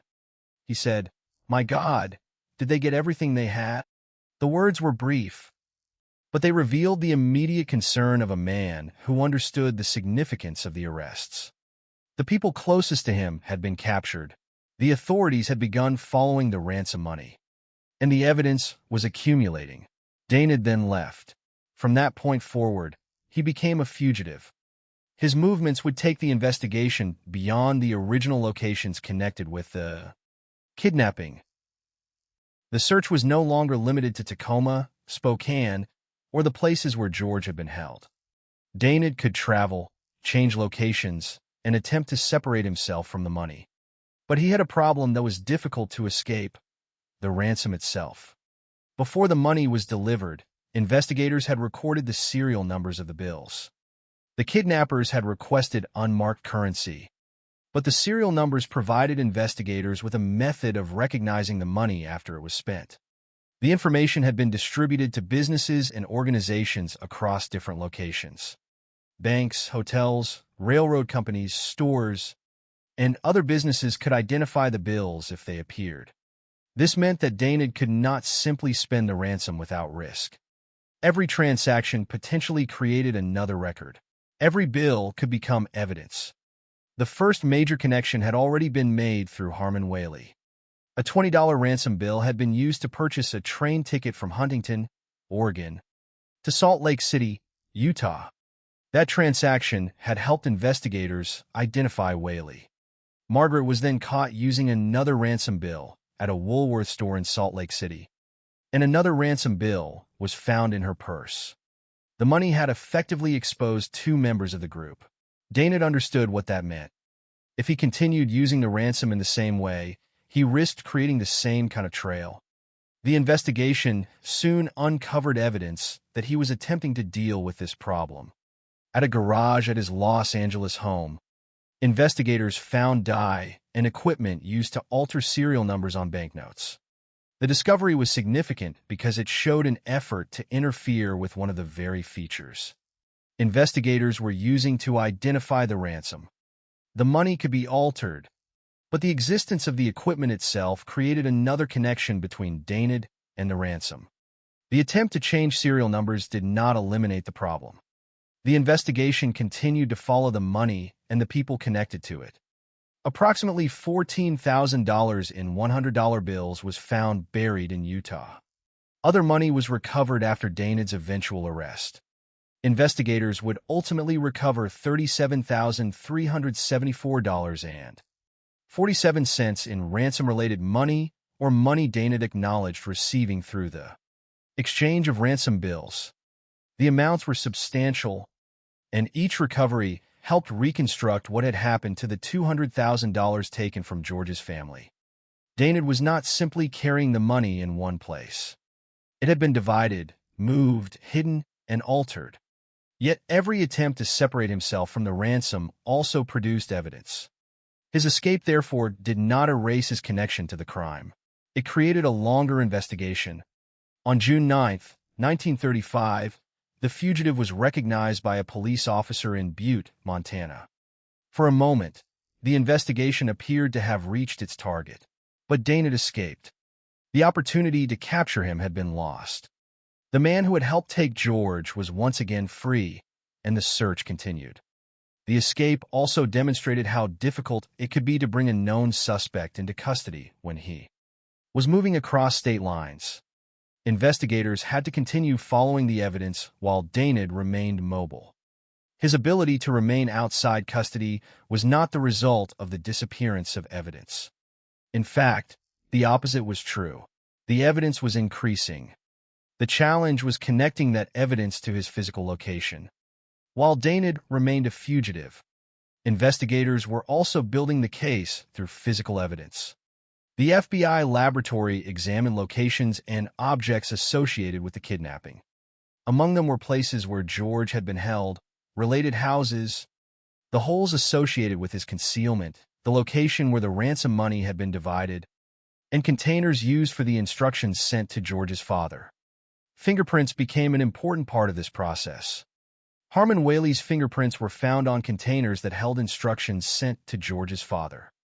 Fingerprints belonging to both Whaley and Daynard connected them to the cabin where the ransom money had been divided. Margaret Whaley's fingerprint was also found at the hideout. These discoveries were important because they connected the suspects to physical locations and objects associated with the kidnapping. The case was therefore no longer dependent solely on statements made by suspects. It contained physical evidence, financial evidence, and evidence recovered from the locations connected with George's captivity. For Daynard, however, the immediate danger remained the same. He was still free. Nearly every stage of the investigation was producing another reason for authorities to continue looking for him. Whaley's confession identified him. The fingerprints connected him to a location associated with the ransom. The movement of the money provided investigators with additional information. The discovery of equipment used to alter serial numbers suggested that Daynard was attempting to conceal the origin of the money, and his escape in Butte demonstrated that he would not be captured simply because authorities had identified him. The search therefore continued into 1936. Almost a year after George had been taken, Daynard was still the last principal fugitive connected with the kidnapping.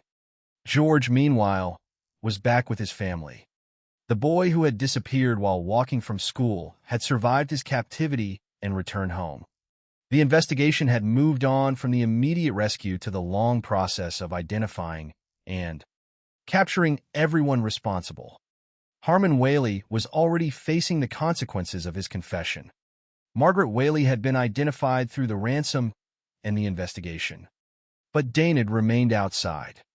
His freedom was temporary, although neither he nor the investigators could yet know exactly when it would end. Then, in early May 1936, the long pursuit finally moved toward its conclusion. FBI agents in San Francisco located a Ford matching information connected with the investigation. The vehicle was in a fenced parking lot. The discovery alone did not immediately mean that Danid was there. Investigators had to wait. Eventually, a man came to the vehicle and attempted to start it. The car would not start. He opened the hood. The agents moved toward him. The man was William Danid, the fugitive who had escaped in Butte and remained outside custody for almost a year had finally been found. The arrest took place on May 7, 1936. Danid did not resist. The long period of uncertainty surrounding his whereabouts ended at the moment the agents took him into custody. After almost a year, the investigation had finally brought the last principal participant back to Tacoma. But the arrest was not the end of the case. It was the beginning of its final legal stage. Investigators still had to present the evidence, establish the roles of the people involved, account for the ransom, and bring the kidnapping into the courtroom. The case that had begun with a missing 9-year-old boy had now produced a substantial body of evidence. The ransom bills, their serial numbers, transactions across state lines, burned currency, buried money, fingerprints, physical locations, confessions, and finally the capture of the fugitive who had remained free the longest. The money had been the trail that first exposed Harmon Whaley. It had helped reveal Margaret's involvement. It had continued to lead investigators toward Danid. And now, with Danid in custody, the investigation could turn from pursuit to prosecution. George Weyerhaeuser had survived the crime. The people who had taken him were no longer beyond the reach of the law. What remained was to determine the consequences they would face. With William Danid finally in custody, the Weyerhaeuser kidnapping entered its final and most consequential stage.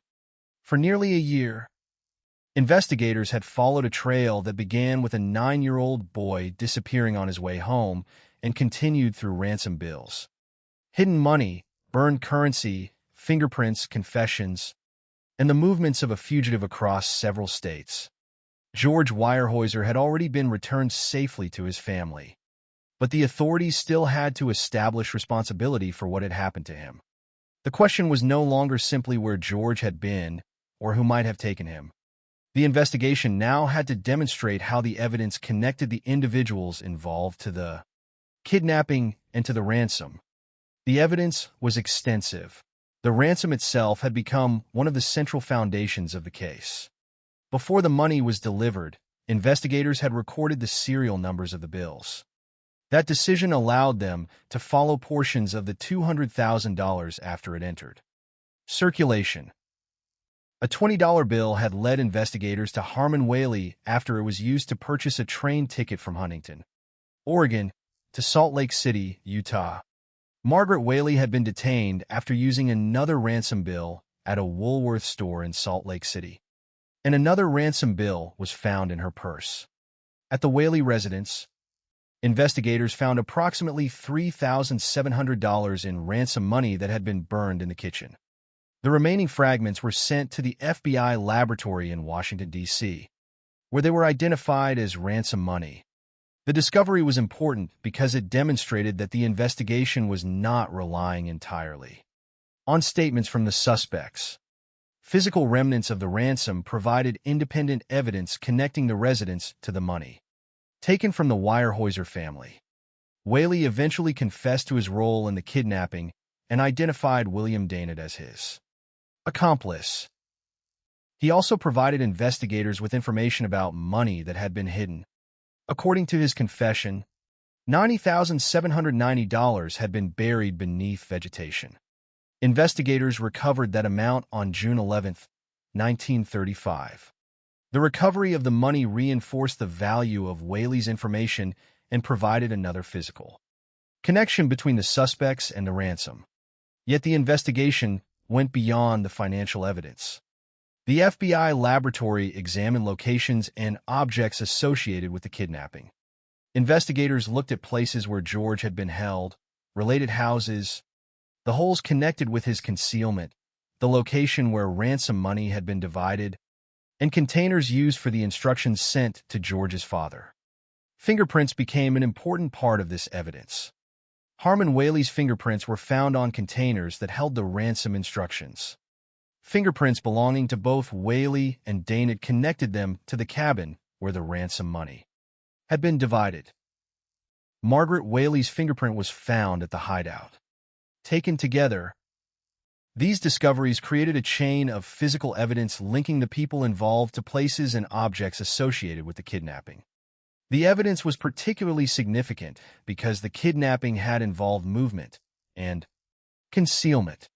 George had been transported in a Ford, held in different locations, confined inside a cabinet, and eventually left near Issaquah. The kidnappers had attempted to keep themselves separated from the family during the ransom exchange, but the places they used could still contain evidence. Objects they handled could still retain fingerprints. Money they possessed could still be identified. The very steps they had taken to hide their involvement had left traces behind. The federal legal proceedings began soon after the arrests of the principal participants. On June 19, 1935, a federal grand jury in Tacoma indicted Harmon Whaley, William Dana, and Margaret Whaley on charges involving kidnapping and conspiracy to kidnap. The indictments formally moved the case from investigation into prosecution. Harmon Whaley acted first. On June 21, 1935, he pleaded guilty. His sentence reflected the seriousness of the crime. He received 45 years in prison for kidnapping and 2 years for conspiracy, with the sentences served concurrently. He was initially sent to McNeil Island and was later transferred to Alcatraz. His confession had helped investigators reconstruct the crime, but admitting responsibility did not erase the consequences. He had participated in the kidnapping of a 9-year-old child and had been directly involved in the ransom operation. The sentence represented the beginning of decades of imprisonment. Margaret Whaley's legal situation was different. She did not plead guilty at her trial. On July 5, 1935, she was brought before a federal court in Tacoma. 4 days later, she was convicted and received 2 concurrent 20-year sentences. Her role in the crime had not been identical to that of Whaley and Dana. According to the information provided by the investigation, she had not participated in the initial kidnapping in the same manner as the 2 men. However, she later knew about the crime and assisted with the ransom negotiations. Her fingerprint was also found at the hideout. The evidence therefore placed her within the circle of the kidnapping, even though her participation differed from that of the 2 men who physically abducted George. Her conviction demonstrated that the legal consequences extended beyond the 2 principal kidnappers. The investigation had uncovered a broader group connected with the handling of the ransom and the kidnapping operation. William Dana faced the most difficult legal consequences among the principal participants. After his arrest in San Francisco on May 7, 1936, he was returned to Tacoma. On May 9, 1936, he pleaded guilty. He received 2 concurrent 60-year sentences for kidnapping and conspiracy to kidnap. By then, the evidence against him was substantial. Harmon Whaley had identified him as an accomplice. Fingerprints connected him with the cabin where ransom money had been divided. Investigators had also found evidence that he possessed or handled ransom money and had attempted to alter serial numbers. His escape in Butte, Montana, had delayed the conclusion of the investigation, but it had not removed the evidence already gathered. After he entered prison, authorities determined that Dana had mental health problems and recommended that he be placed in a hospital. The case also produced a 4th person who faced criminal consequences. Investigators discovered that Edward Fliss, an acquaintance of Dana, had helped him dispose of and exchange ransom money. Fliss was arrested at the Del Mar Hotel in San Francisco. He admitted helping Dana handle the money and was taken to Seattle. He pleaded guilty and received a sentence of 10 years in prison and a $5,000 fine. His involvement demonstrated how the investigation continued beyond the people who had directly abducted George. The ransom had created a trail broad enough to reveal people who had assisted with the money after the kidnapping. By this stage, authorities had recovered a substantial portion of the ransom. The FBI reported that a total of $157,319.47 in ransom money and cash derived from the ransom was recovered. The figure was significant because it showed the extent to which the money had been traced and reclaimed. The original demand had been $200,000. The kidnappers had taken the money successfully, but they had not been able to make it disappear completely. Some of it was spent, some was hidden, some was burned, some was apparently altered. Yet investigators continued to identify it and recover it. The ransom had become one of the central pieces of evidence in the case. The legal outcome was therefore built from several different forms of proof rather than a single. Discovery. There was George's account of his captivity and release. There were the ransom serial numbers and transactions. There were the burned bills recovered from the Whaley residence. There was the money buried beneath vegetation. There was the money found in Utah. There was the equipment used to alter banknote serial numbers. There were fingerprints linking the suspects to the kidnapping locations and ransom instructions. There were confessions and guilty pleas. And finally, there was the arrest of Daynard after nearly a year as a fugitive. The case had moved from uncertainty to evidence piece by piece. On May 24, 1935, the authorities had faced a missing 9-year-old child and a ransom demand.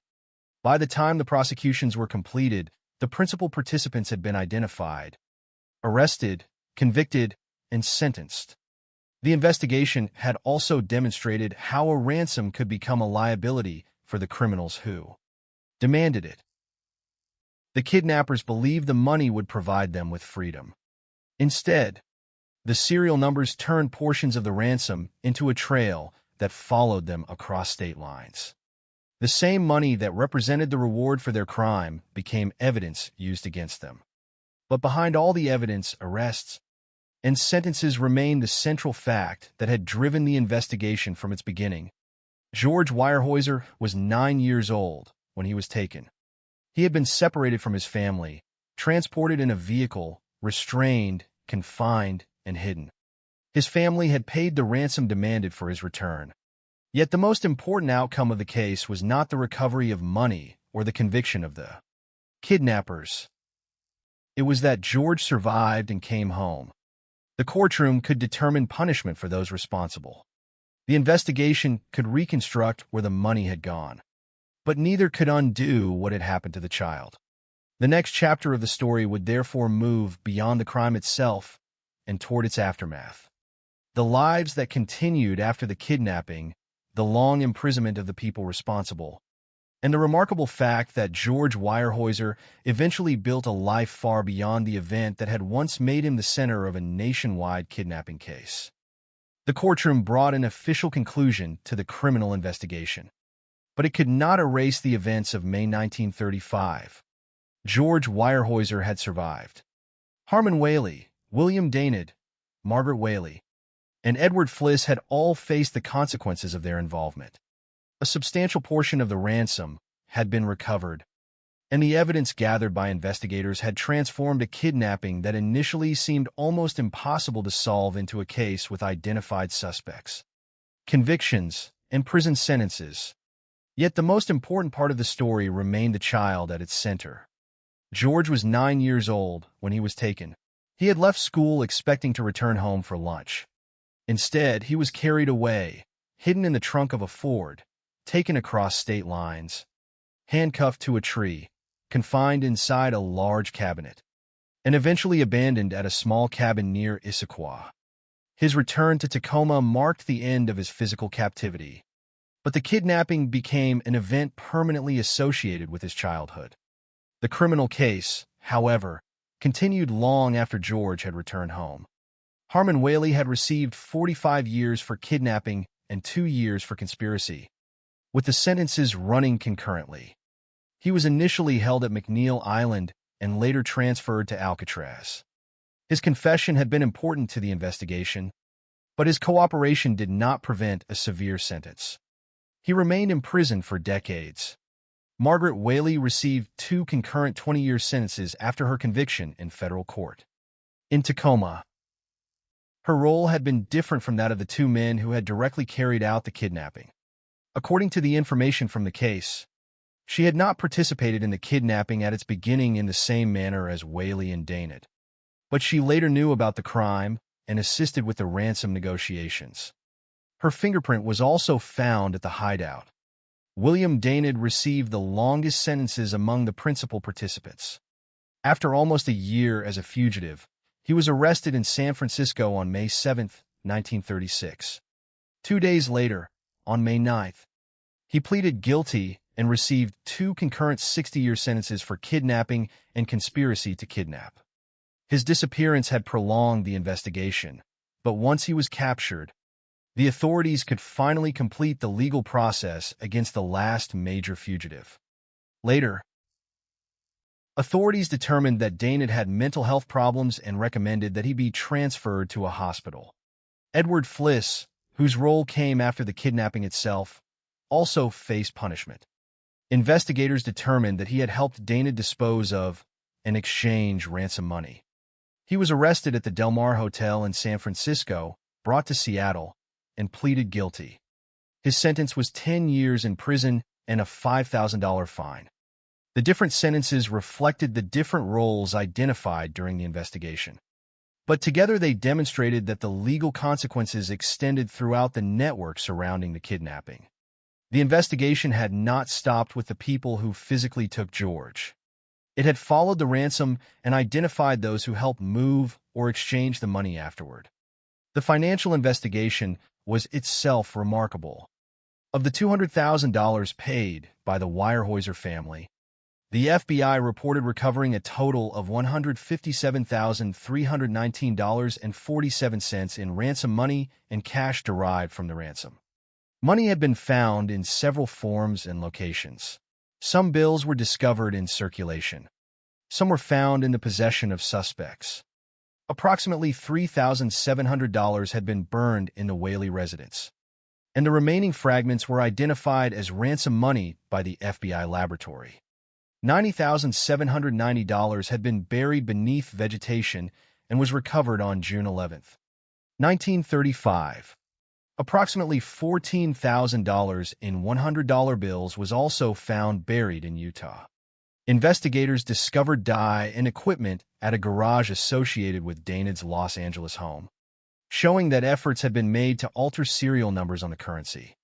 The money had moved through the hands of the kidnappers, but it had never truly become anonymous.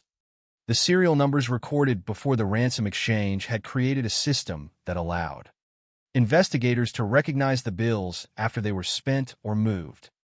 That system became one of the defining features of the investigation. Yet the most enduring outcome was George's survival. The child who had once been described through the circumstances of his kidnapping eventually grew into adulthood. The story did not end with his rescue. He later became chairman of the board of Weyerhaeuser Company, returning in a different sense to the family business whose wealth had made him a target as a child. The contrast is striking without requiring any embellishment. In 1935, the Weyerhaeuser name had made George a target because the kidnappers believed his family could pay an enormous ransom. Decades later, George's life was defined not by the crime, but by what came afterward. He became part of the leadership of the company associated with his family, while the men who had taken him remained defined by prison sentences and the consequences of their decisions. The passage of time also brought an unexpected development in the relationship between George and one of the men responsible for his suffering. Harmon Whaley was eventually released from prison. On June 3, 1963, after approximately 28 years of imprisonment, he was paroled at the age of 52. During his years in prison, Whaley wrote a letter to George Weyerhaeuser apologizing for what he had done. The letter could not undo the kidnapping. It could not return the lost days of George's childhood or change what the 9-year-old boy had experienced while being held captive. But the existence of the apology marked another moment in a story that had begun with violence and fear. The man who had once helped take George eventually acknowledged the harm he had caused. George, meanwhile, had continued with his life. The contrast between their futures is perhaps one of the clearest ways to understand the aftermath of the case. Whaley spent decades in confinement as a consequence of the kidnapping. Daynard received 60-year sentences and was captured only after an almost year-long pursuit. Margaret received 20-year sentences, and Fliss was sentenced to 10 years and fined $5,000. George, the child at the center of the crime, grew up and eventually became chairman of the board of the Weyerhaeuser Company. The kidnapping, therefore, became only one chapter in a much longer life. The case also became important in the history of American law enforcement. The investigation demonstrated the value of coordinated evidence gathering across state lines. The ransom money was tracked through transactions in Oregon and Utah and eventually connected suspects to the crime. Physical evidence was examined in an FBI laboratory. Fingerprints connected individuals with specific objects and locations. Confessions supplied additional information, including the location of hidden money and the identities of accomplices. The investigation did not depend on one dramatic breakthrough. It progressed through a series of smaller discoveries that reinforced one another. A $20 bill led investigators toward Whaley. Another ransom bill led to Margaret. Burned currency confirmed the presence of ransom money at the Whaley residence.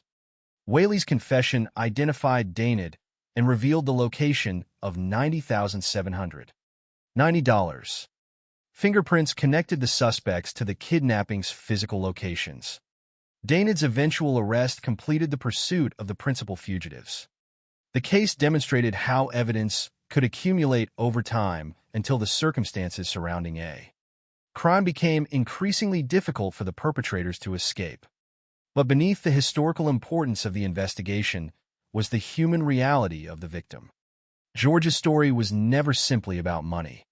$200,000 was the figure written into the ransom demand, but the true cost of the kidnapping could not be measured in currency. A child had been removed from his family and placed in the control of strangers. His parents were forced to follow instructions written by people who threatened his safety. His father traveled through a sequence of locations in an attempt to secure his son's release. George himself endured confinement before finally being left at a cabin and making his way to a nearby farm. The family that received him helped restore the most basic elements of normal life: a bath, clean clothes, and a journey home. Those simple acts marked the beginning of his return from captivity. The Weyerhaeuser kidnapping remains memorable because it combined an exceptionally young victim, an enormous ransom, an elaborate communication system, a nationwide investigation, and a fugitive who remained free for nearly a year. But its most important fact is also the simplest: George Weyerhaeuser came home alive. The men who took him could not keep him, and the money they demanded could not secure their freedom. Their actions eventually led to prison sentences, while George went on to build a life far beyond the crime. The kidnapping became part of American criminal history, but it did not become the definition of George Weyerhaeuser's entire life. That distinction matters. A 9-year-old boy disappeared on May 24, 1935. He returned days later. The investigation continued for almost a year. The courtroom proceedings followed, and decades passed. But the final measure of the case was not how long the fugitives remained hidden or how much money investigators recovered. It was that the child survived, returned to his family, grew into adulthood, and ultimately became a leader of the company whose wealth had made him a target in the first place. The Weyerhaeuser kidnapping had begun with a simple but devastating calculation. Harmon Whaley and William Daynard saw the wealth associated with the Weyerhaeuser family and believed that a child could be converted into a ransom worth $200,000. Their plan depended on secrecy, movement, and control. Yet each of those elements eventually produced evidence. The kidnapping became a case in which the methods used by the perpetrators to protect themselves also created the trail that investigators followed. George Weyerhaeuser's survival made it possible to reconstruct important parts of his captivity, while the ransom itself became one of the strongest tools available to investigators.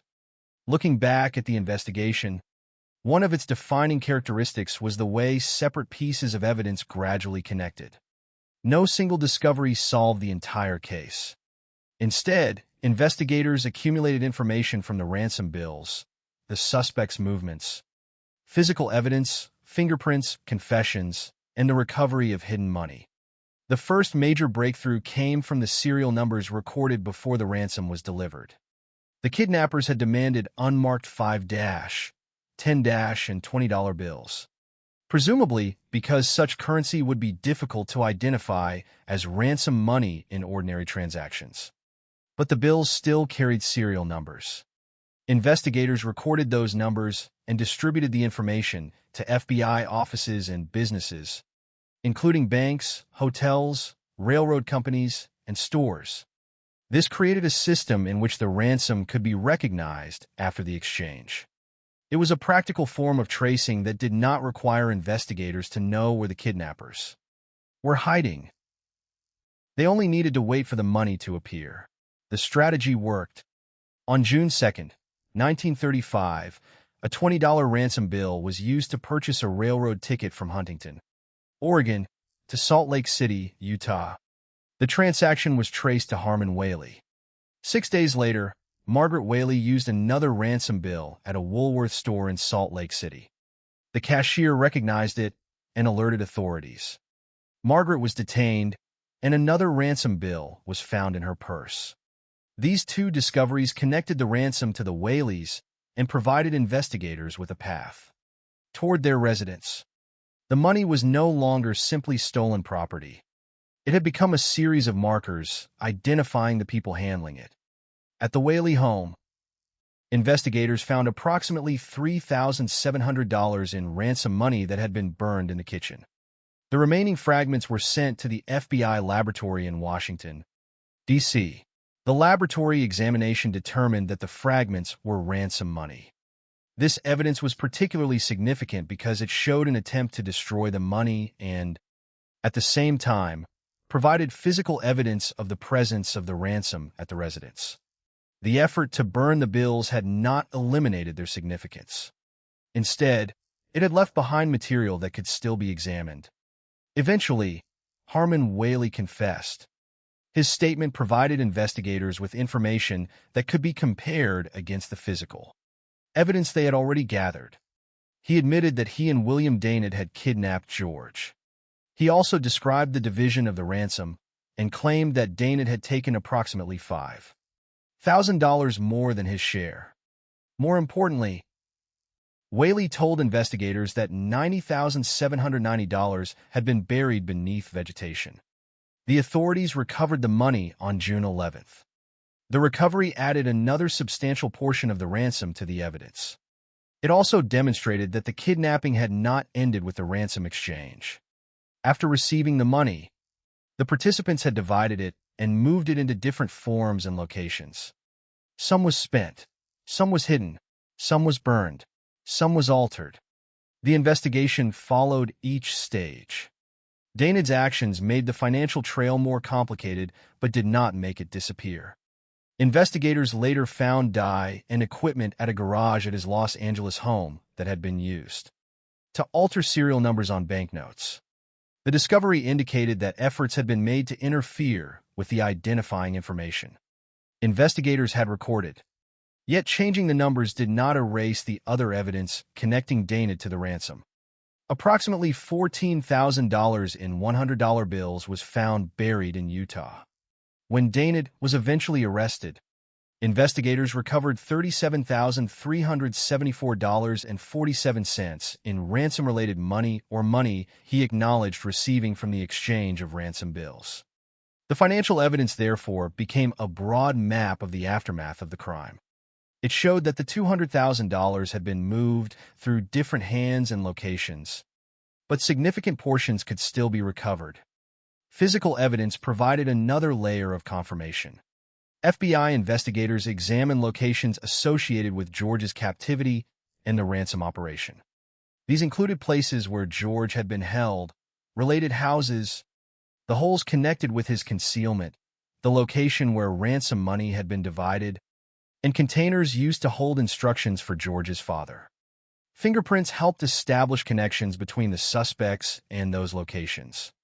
Harmon Whaley's fingerprints were found on containers holding the ransom instructions. Fingerprints belonging to Whaley and Daynard connected them to the cabin where the ransom money had been divided. Margaret Whaley's fingerprint was found at the hideout. The importance of this evidence lay in its ability to connect people to places and objects rather than relying solely on statements.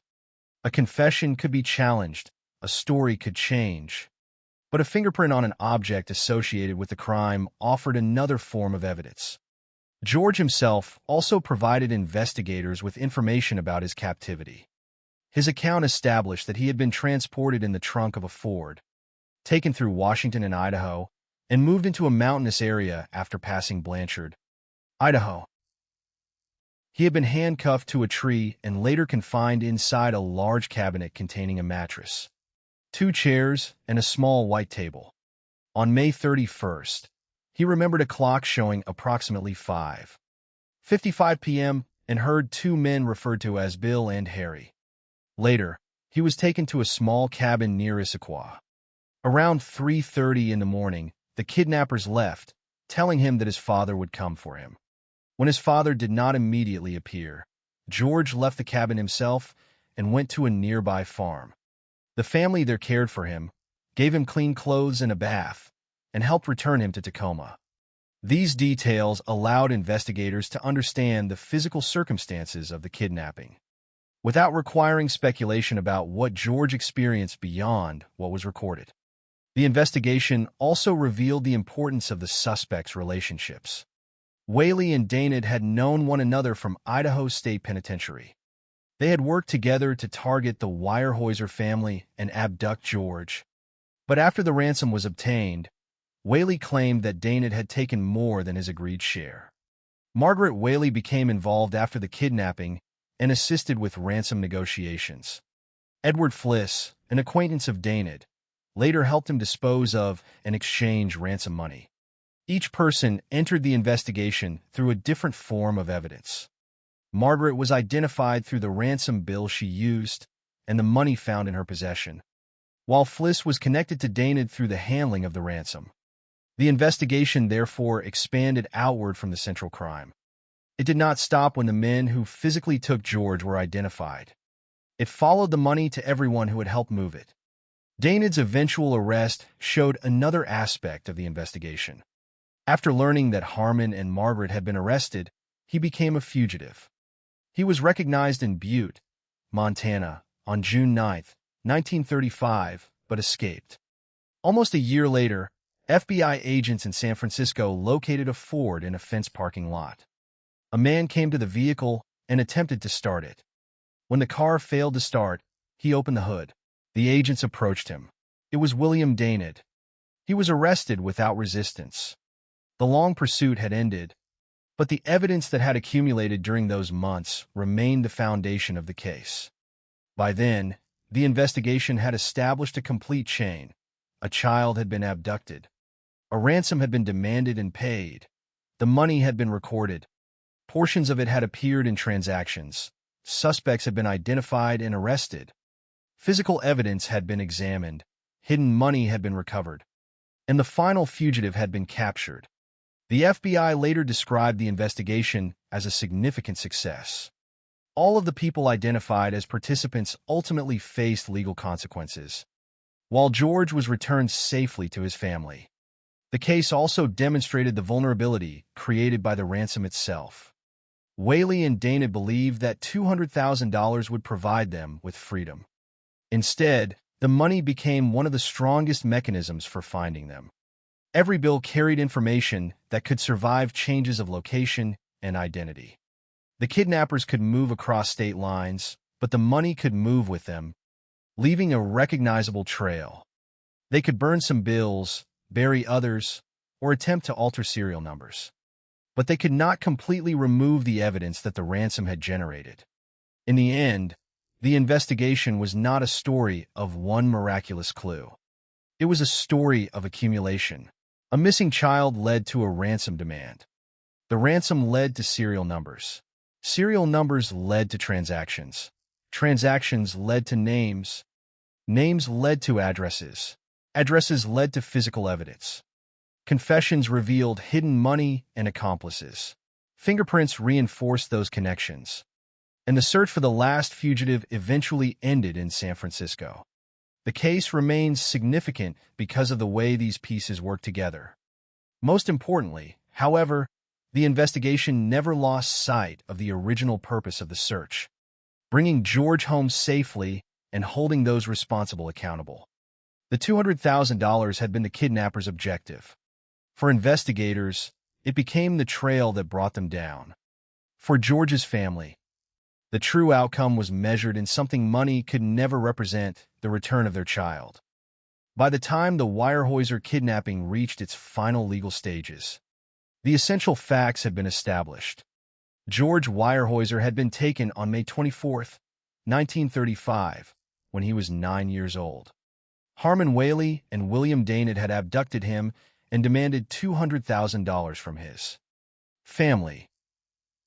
George had been transported through Washington and Idaho, concealed in a Ford, handcuffed to a tree, confined inside a large cabinet, and eventually left at a cabin near Issaquah.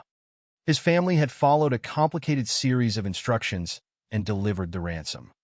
George was eventually found alive and returned to Tacoma.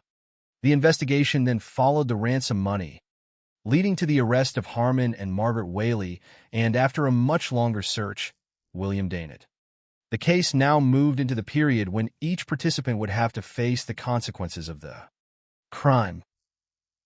The first major legal development came in June 1935. On June 19th, a federal grand jury in Tacoma indicted Harmon Whaley, William Daynard, and Margaret Whaley for kidnapping and conspiracy to kidnap. The indictments formalized what investigators had already established through the evidence. The case involved more than the disappearance of a child. It involved a planned kidnapping, a ransom demand, the movement of the victim across state lines, and the participation of several individuals in different stages of the operation. Harmon Whaley responded by pleading guilty on June 21st. His decision meant that the government did not have to prove every aspect of his involvement through a full trial. His own confession had already supplied investigators with a detailed account of his participation. He admitted that he and Daynard had kidnapped George, and he had provided information that helped authorities locate money connected to the ransom. The court sentenced him to 45 years for kidnapping and 2 years for conspiracy, with the sentences running concurrently. Whaley was initially sent to McNeil Island and was later transferred to Alcatraz. The sentence meant that the 24-year-old man who had helped turn a 9-year-old child into the target of a ransom scheme would spend decades in federal custody. Margaret Whaley faced a different legal path. She did not plead guilty. Her trial took place in federal court in Tacoma. On July 5, 1935, she was brought before the court, and 4 days later she was convicted. She received 2 concurrent 20-year sentences. Her role had been different from that of Harmon Whaley and William Daynard. According to the information established during the investigation, she was not directly involved in the initial abduction in the same manner as the 2 men, but she later knew what had happened and assisted with ransom negotiations. Her connection to the hideout was also supported by physical evidence. Her fingerprint was found there. Her use of a ransom bill at a Woolworth store had also brought her directly into the investigation. The conviction demonstrated that the legal consequences extended to those who knowingly assisted the kidnapping operation, even if their roles differed. William Daynard's case came later because he had escaped. After Harmon and Margaret were arrested, Daynard became a fugitive. He was recognized by a police officer in Butte, Montana, on June 9, 1935, but escaped. For almost a year, his whereabouts remained uncertain. Investigators continued following the ransom and the physical evidence connected to him. Eventually, on May 7, 1936, FBI agents in San Francisco located a Ford matching information associated with the investigation in a fenced parking lot. A man arrived and attempted to start the vehicle. When it would not start, he opened the hood. The agents approached him. He was William Daynard. Unlike the earlier encounter in Butte, there was no escape. Daynard was taken into custody without resistance. His capture closed one of the longest, unresolved elements of the investigation. The man who had remained free while Harmon and Margaret faced prosecution was finally back in the hands of the authorities. On May 9, 1936, Daynard pleaded guilty. He was sentenced to 2 concurrent 60-year terms for kidnapping and conspiracy to kidnap. The sentences were the longest imposed on the principal participants. After he entered prison, authorities determined that Daynard had mental health problems and recommended that he be sent to a hospital. His case therefore continued to involve the authorities even after the criminal proceedings had ended. But Daynard was not the last person connected to the ransom to face punishment. Investigators discovered Edward Fliss, an acquaintance of Daynard, who had helped him dispose of and exchange ransom money. Fliss was arrested at the Del Mar Hotel in San Francisco. He admitted that he had assisted Daynard with the money and was taken to Seattle. He pleaded guilty and was sentenced to 10 years in prison and fined $5,000. The prosecution of Fliss illustrated how the investigation had expanded beyond the actual abduction. The ransom created a trail that revealed people who had helped handle the proceeds after the kidnapping. The money itself remained one of the most important pieces of evidence throughout the case. The kidnappers had taken $200,000, but the FBI eventually reported recovering $157,319.47 in ransom money and cash derived from the ransom. The recovered amounts came from different sources. $90,790 had been buried beneath vegetation and was recovered on June 11, 1935. Approximately $14,000 in $100 bills was found buried in Utah. About $3,700 in ransom money had been burned in the Whaley residence, with the surviving fragments later identified by the FBI laboratory. Other ransom bills had been traced through transactions. The investigators also found dye and equipment at a garage at Daynard's Los Angeles home that had been used to alter serial numbers on banknotes. The evidence showed repeated attempts to separate the ransom from its origins. Yet the investigators continued to connect the money back to the kidnapping. The physical evidence strengthened the financial case. Whaley's fingerprints were found on containers holding the ransom instructions. Fingerprints belonging to Whaley and Daynard connected them to the cabin where the ransom money had been divided. Margaret Whaley's fingerprint was found at the hideout. These discoveries mattered because they connected the individuals to specific objects and places, rather than leaving the case dependent entirely on their statements. The prosecution therefore rested on several different categories of evidence that reinforced one another. There was the victim's account of his captivity. There were the ransom bills and their serial numbers. There were transactions involving those bills. There was burned money, buried money, and evidence of attempts to alter currency. There were fingerprints. There were confessions and guilty pleas. And there was the eventual arrest of Daynard after almost a year as a fugitive. Together, these elements created a consistent picture of the crime and its aftermath. The legal consequences extended far beyond the original days of May 1935. Whaley remained imprisoned for approximately 28 years. On June 3, 1963, he was paroled at the age of 52. During his imprisonment, he eventually wrote a letter to George Weyerhaeuser apologizing for what he had done. The letter could not change the past. By then, George was an adult, far removed in time from the 9-year-old boy who had been taken from the streets of Tacoma. But the apology marked a final connection between the man who had committed the crime and the person whose life had been directly affected by it. George had survived the kidnapping and gone on to build a life of his own. He eventually became chairman of the board of the Weyerhaeuser Company, the family business whose wealth had helped make him a target in 1935. The contrast between George's later life and the lives of his kidnappers is stark. The perpetrators' futures were dominated by imprisonment, prosecution, and the consequences of their actions. George's future continued beyond the crime. He became an adult and eventually assumed a major leadership role in the company associated with his family. The kidnapping did not prevent him from continuing the life that had been interrupted when he was 9 years old. That is one of the most important aspects of the case. The historical record can easily become focused on the criminals because their arrests, sentences, escape, and pursuit provide the structure of a criminal investigation. But the center of the story was always George. The reason the authorities followed the ransom, examined fingerprints, searched locations, traced transactions, and pursued Dana across the country was that a child had been taken from his family. The ultimate measure of the investigation was therefore not simply the number of arrests or the amount of money recovered. It was that George returned home alive.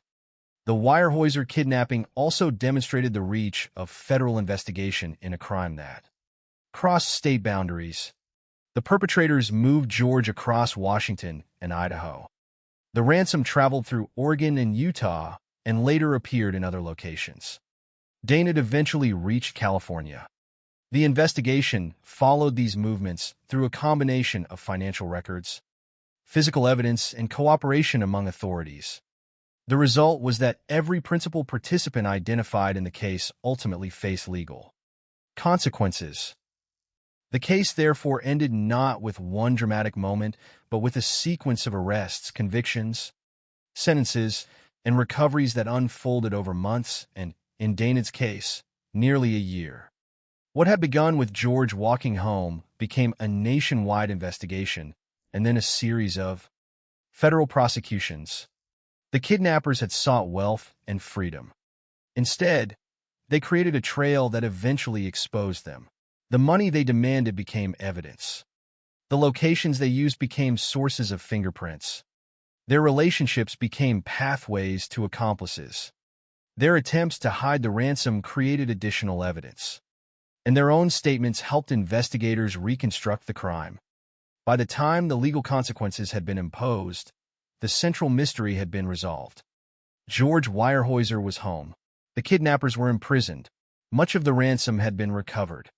And the investigation had established how the crime had been carried out. What remained was the passage of time, and the question of what would ultimately remain from a kidnapping that had once terrified one family and captured the attention of the entire country.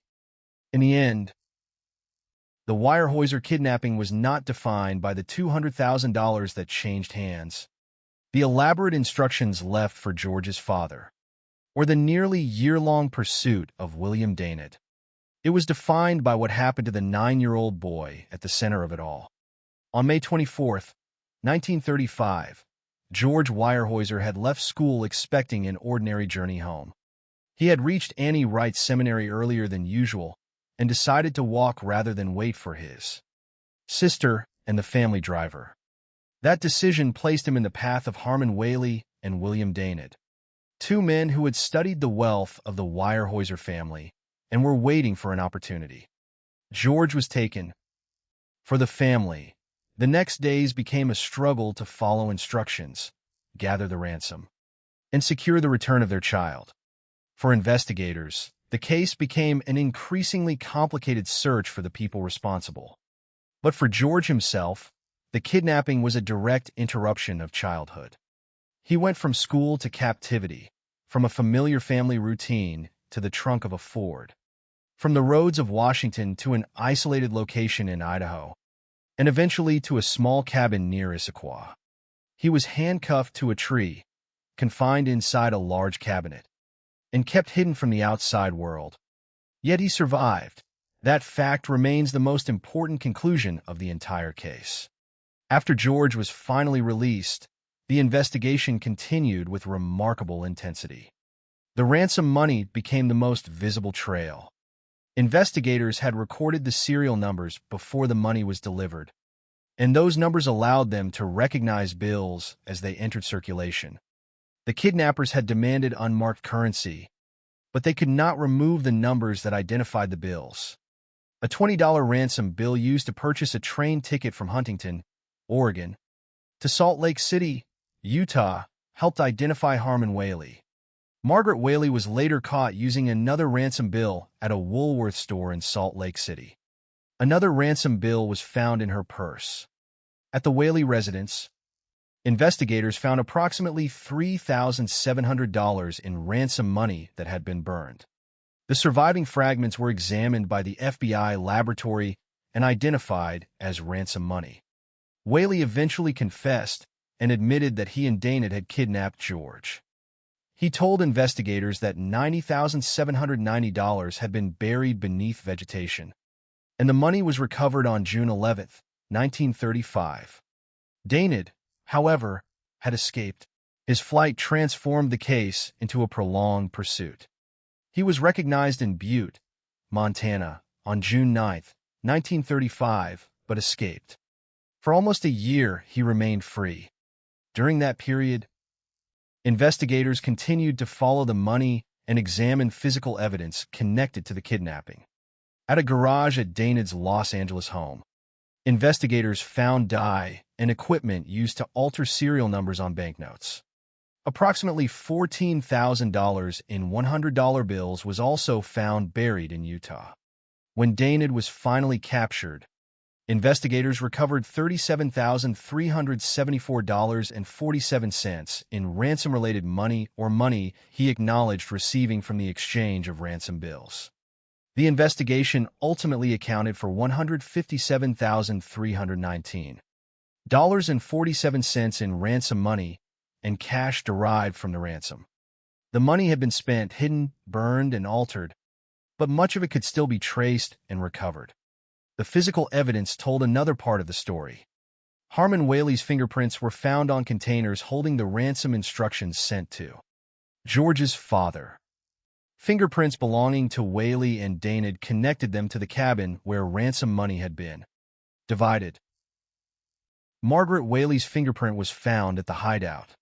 These details transformed the investigation from a collection of suspicions into a body of evidence, connecting specific individuals with specific places and objects. The legal consequences followed. On June 19, 1935, a federal grand jury in Tacoma indicted Harmon Whaley, William Dana, and Margaret Whaley for kidnapping and conspiracy to kidnap.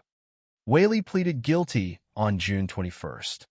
He received 45 years for kidnapping and 2 years for conspiracy, with the sentences running concurrently. He was initially sent to McNeil Island and later transferred to Alcatraz. Margaret Whaley was tried in federal court in Tacoma beginning July 5, 1935. She did not plead guilty, but 4 days later she was convicted and received 2 concurrent 20-year sentences. Dana was captured in San Francisco on May 7, 1936, after almost a year as a fugitive. On May 9, he pleaded guilty and received 2 concurrent 60-year sentences. Authorities later determined that he had mental health problems and recommended that he be placed in a hospital. Edward Fliss, who had helped Dana dispose of and exchange ransom money, was also arrested. He pleaded guilty and received 10 years in prison and a $5,000 fine. With these cases, the legal story of the kidnapping reached its essential conclusion. Every person identified as having participated in the crime or assisted with the ransom eventually faced legal consequences. But the punishment of the kidnappers was not the same thing as the recovery of what George had lost. The law could impose prison sentences. Investigators could recover money. Courts could establish guilt. None of those things could change the fact that a 9-year-old child had been taken from his family and subjected to captivity. That is why the eventual direction of George's life matters so much. He did not remain defined solely by the kidnapping. He grew up. He eventually became chairman of the board of the Weyerhaeuser Company. The family business whose wealth had made him a target became part of his adult life in a very different way. In 1935, his name had attracted criminals because they believed it represented access to money. Later, his connection to the company represented leadership and responsibility. The kidnapping became one event in a much longer life. There is also a final, complicated detail in the story of Harmon Whaley. On June 3, 1963, after approximately 28 years of imprisonment. Whaley was paroled at the age of 52. During his years in prison, he wrote a letter to George Weyerhaeuser apologizing for the kidnapping. The apology arrived decades after the crime. George was no longer the 9-year-old child who had been locked away from his family. The circumstances were completely different, and nothing in a letter could undo the experience. Yet the apology was still a recognition of responsibility from one of the people who had caused the harm. It marked the final known connection between the perpetrator and the victim after years had passed. The case itself remained significant because of the many elements that made it unusual. George was only 9 years old. The kidnapping occurred during the day. The ransom demand was enormous.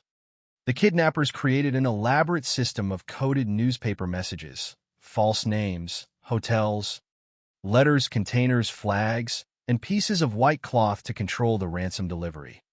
They transported George across state lines and used improvised hiding places to keep him concealed. The FBI responded by recording the ransom serial numbers and distributing them widely. That decision transformed the money into a tracking mechanism.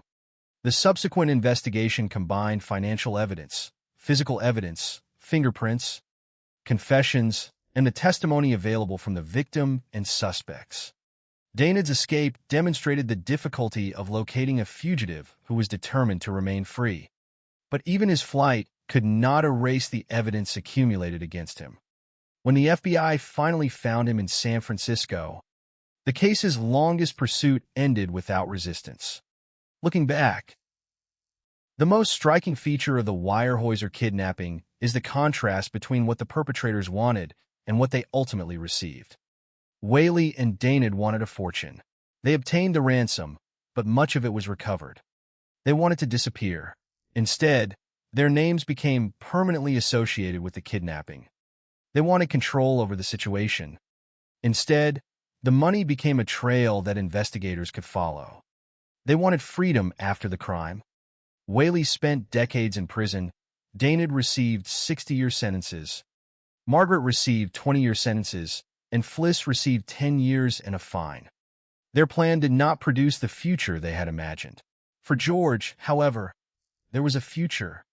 The most important fact in the case is that he was returned to his family alive.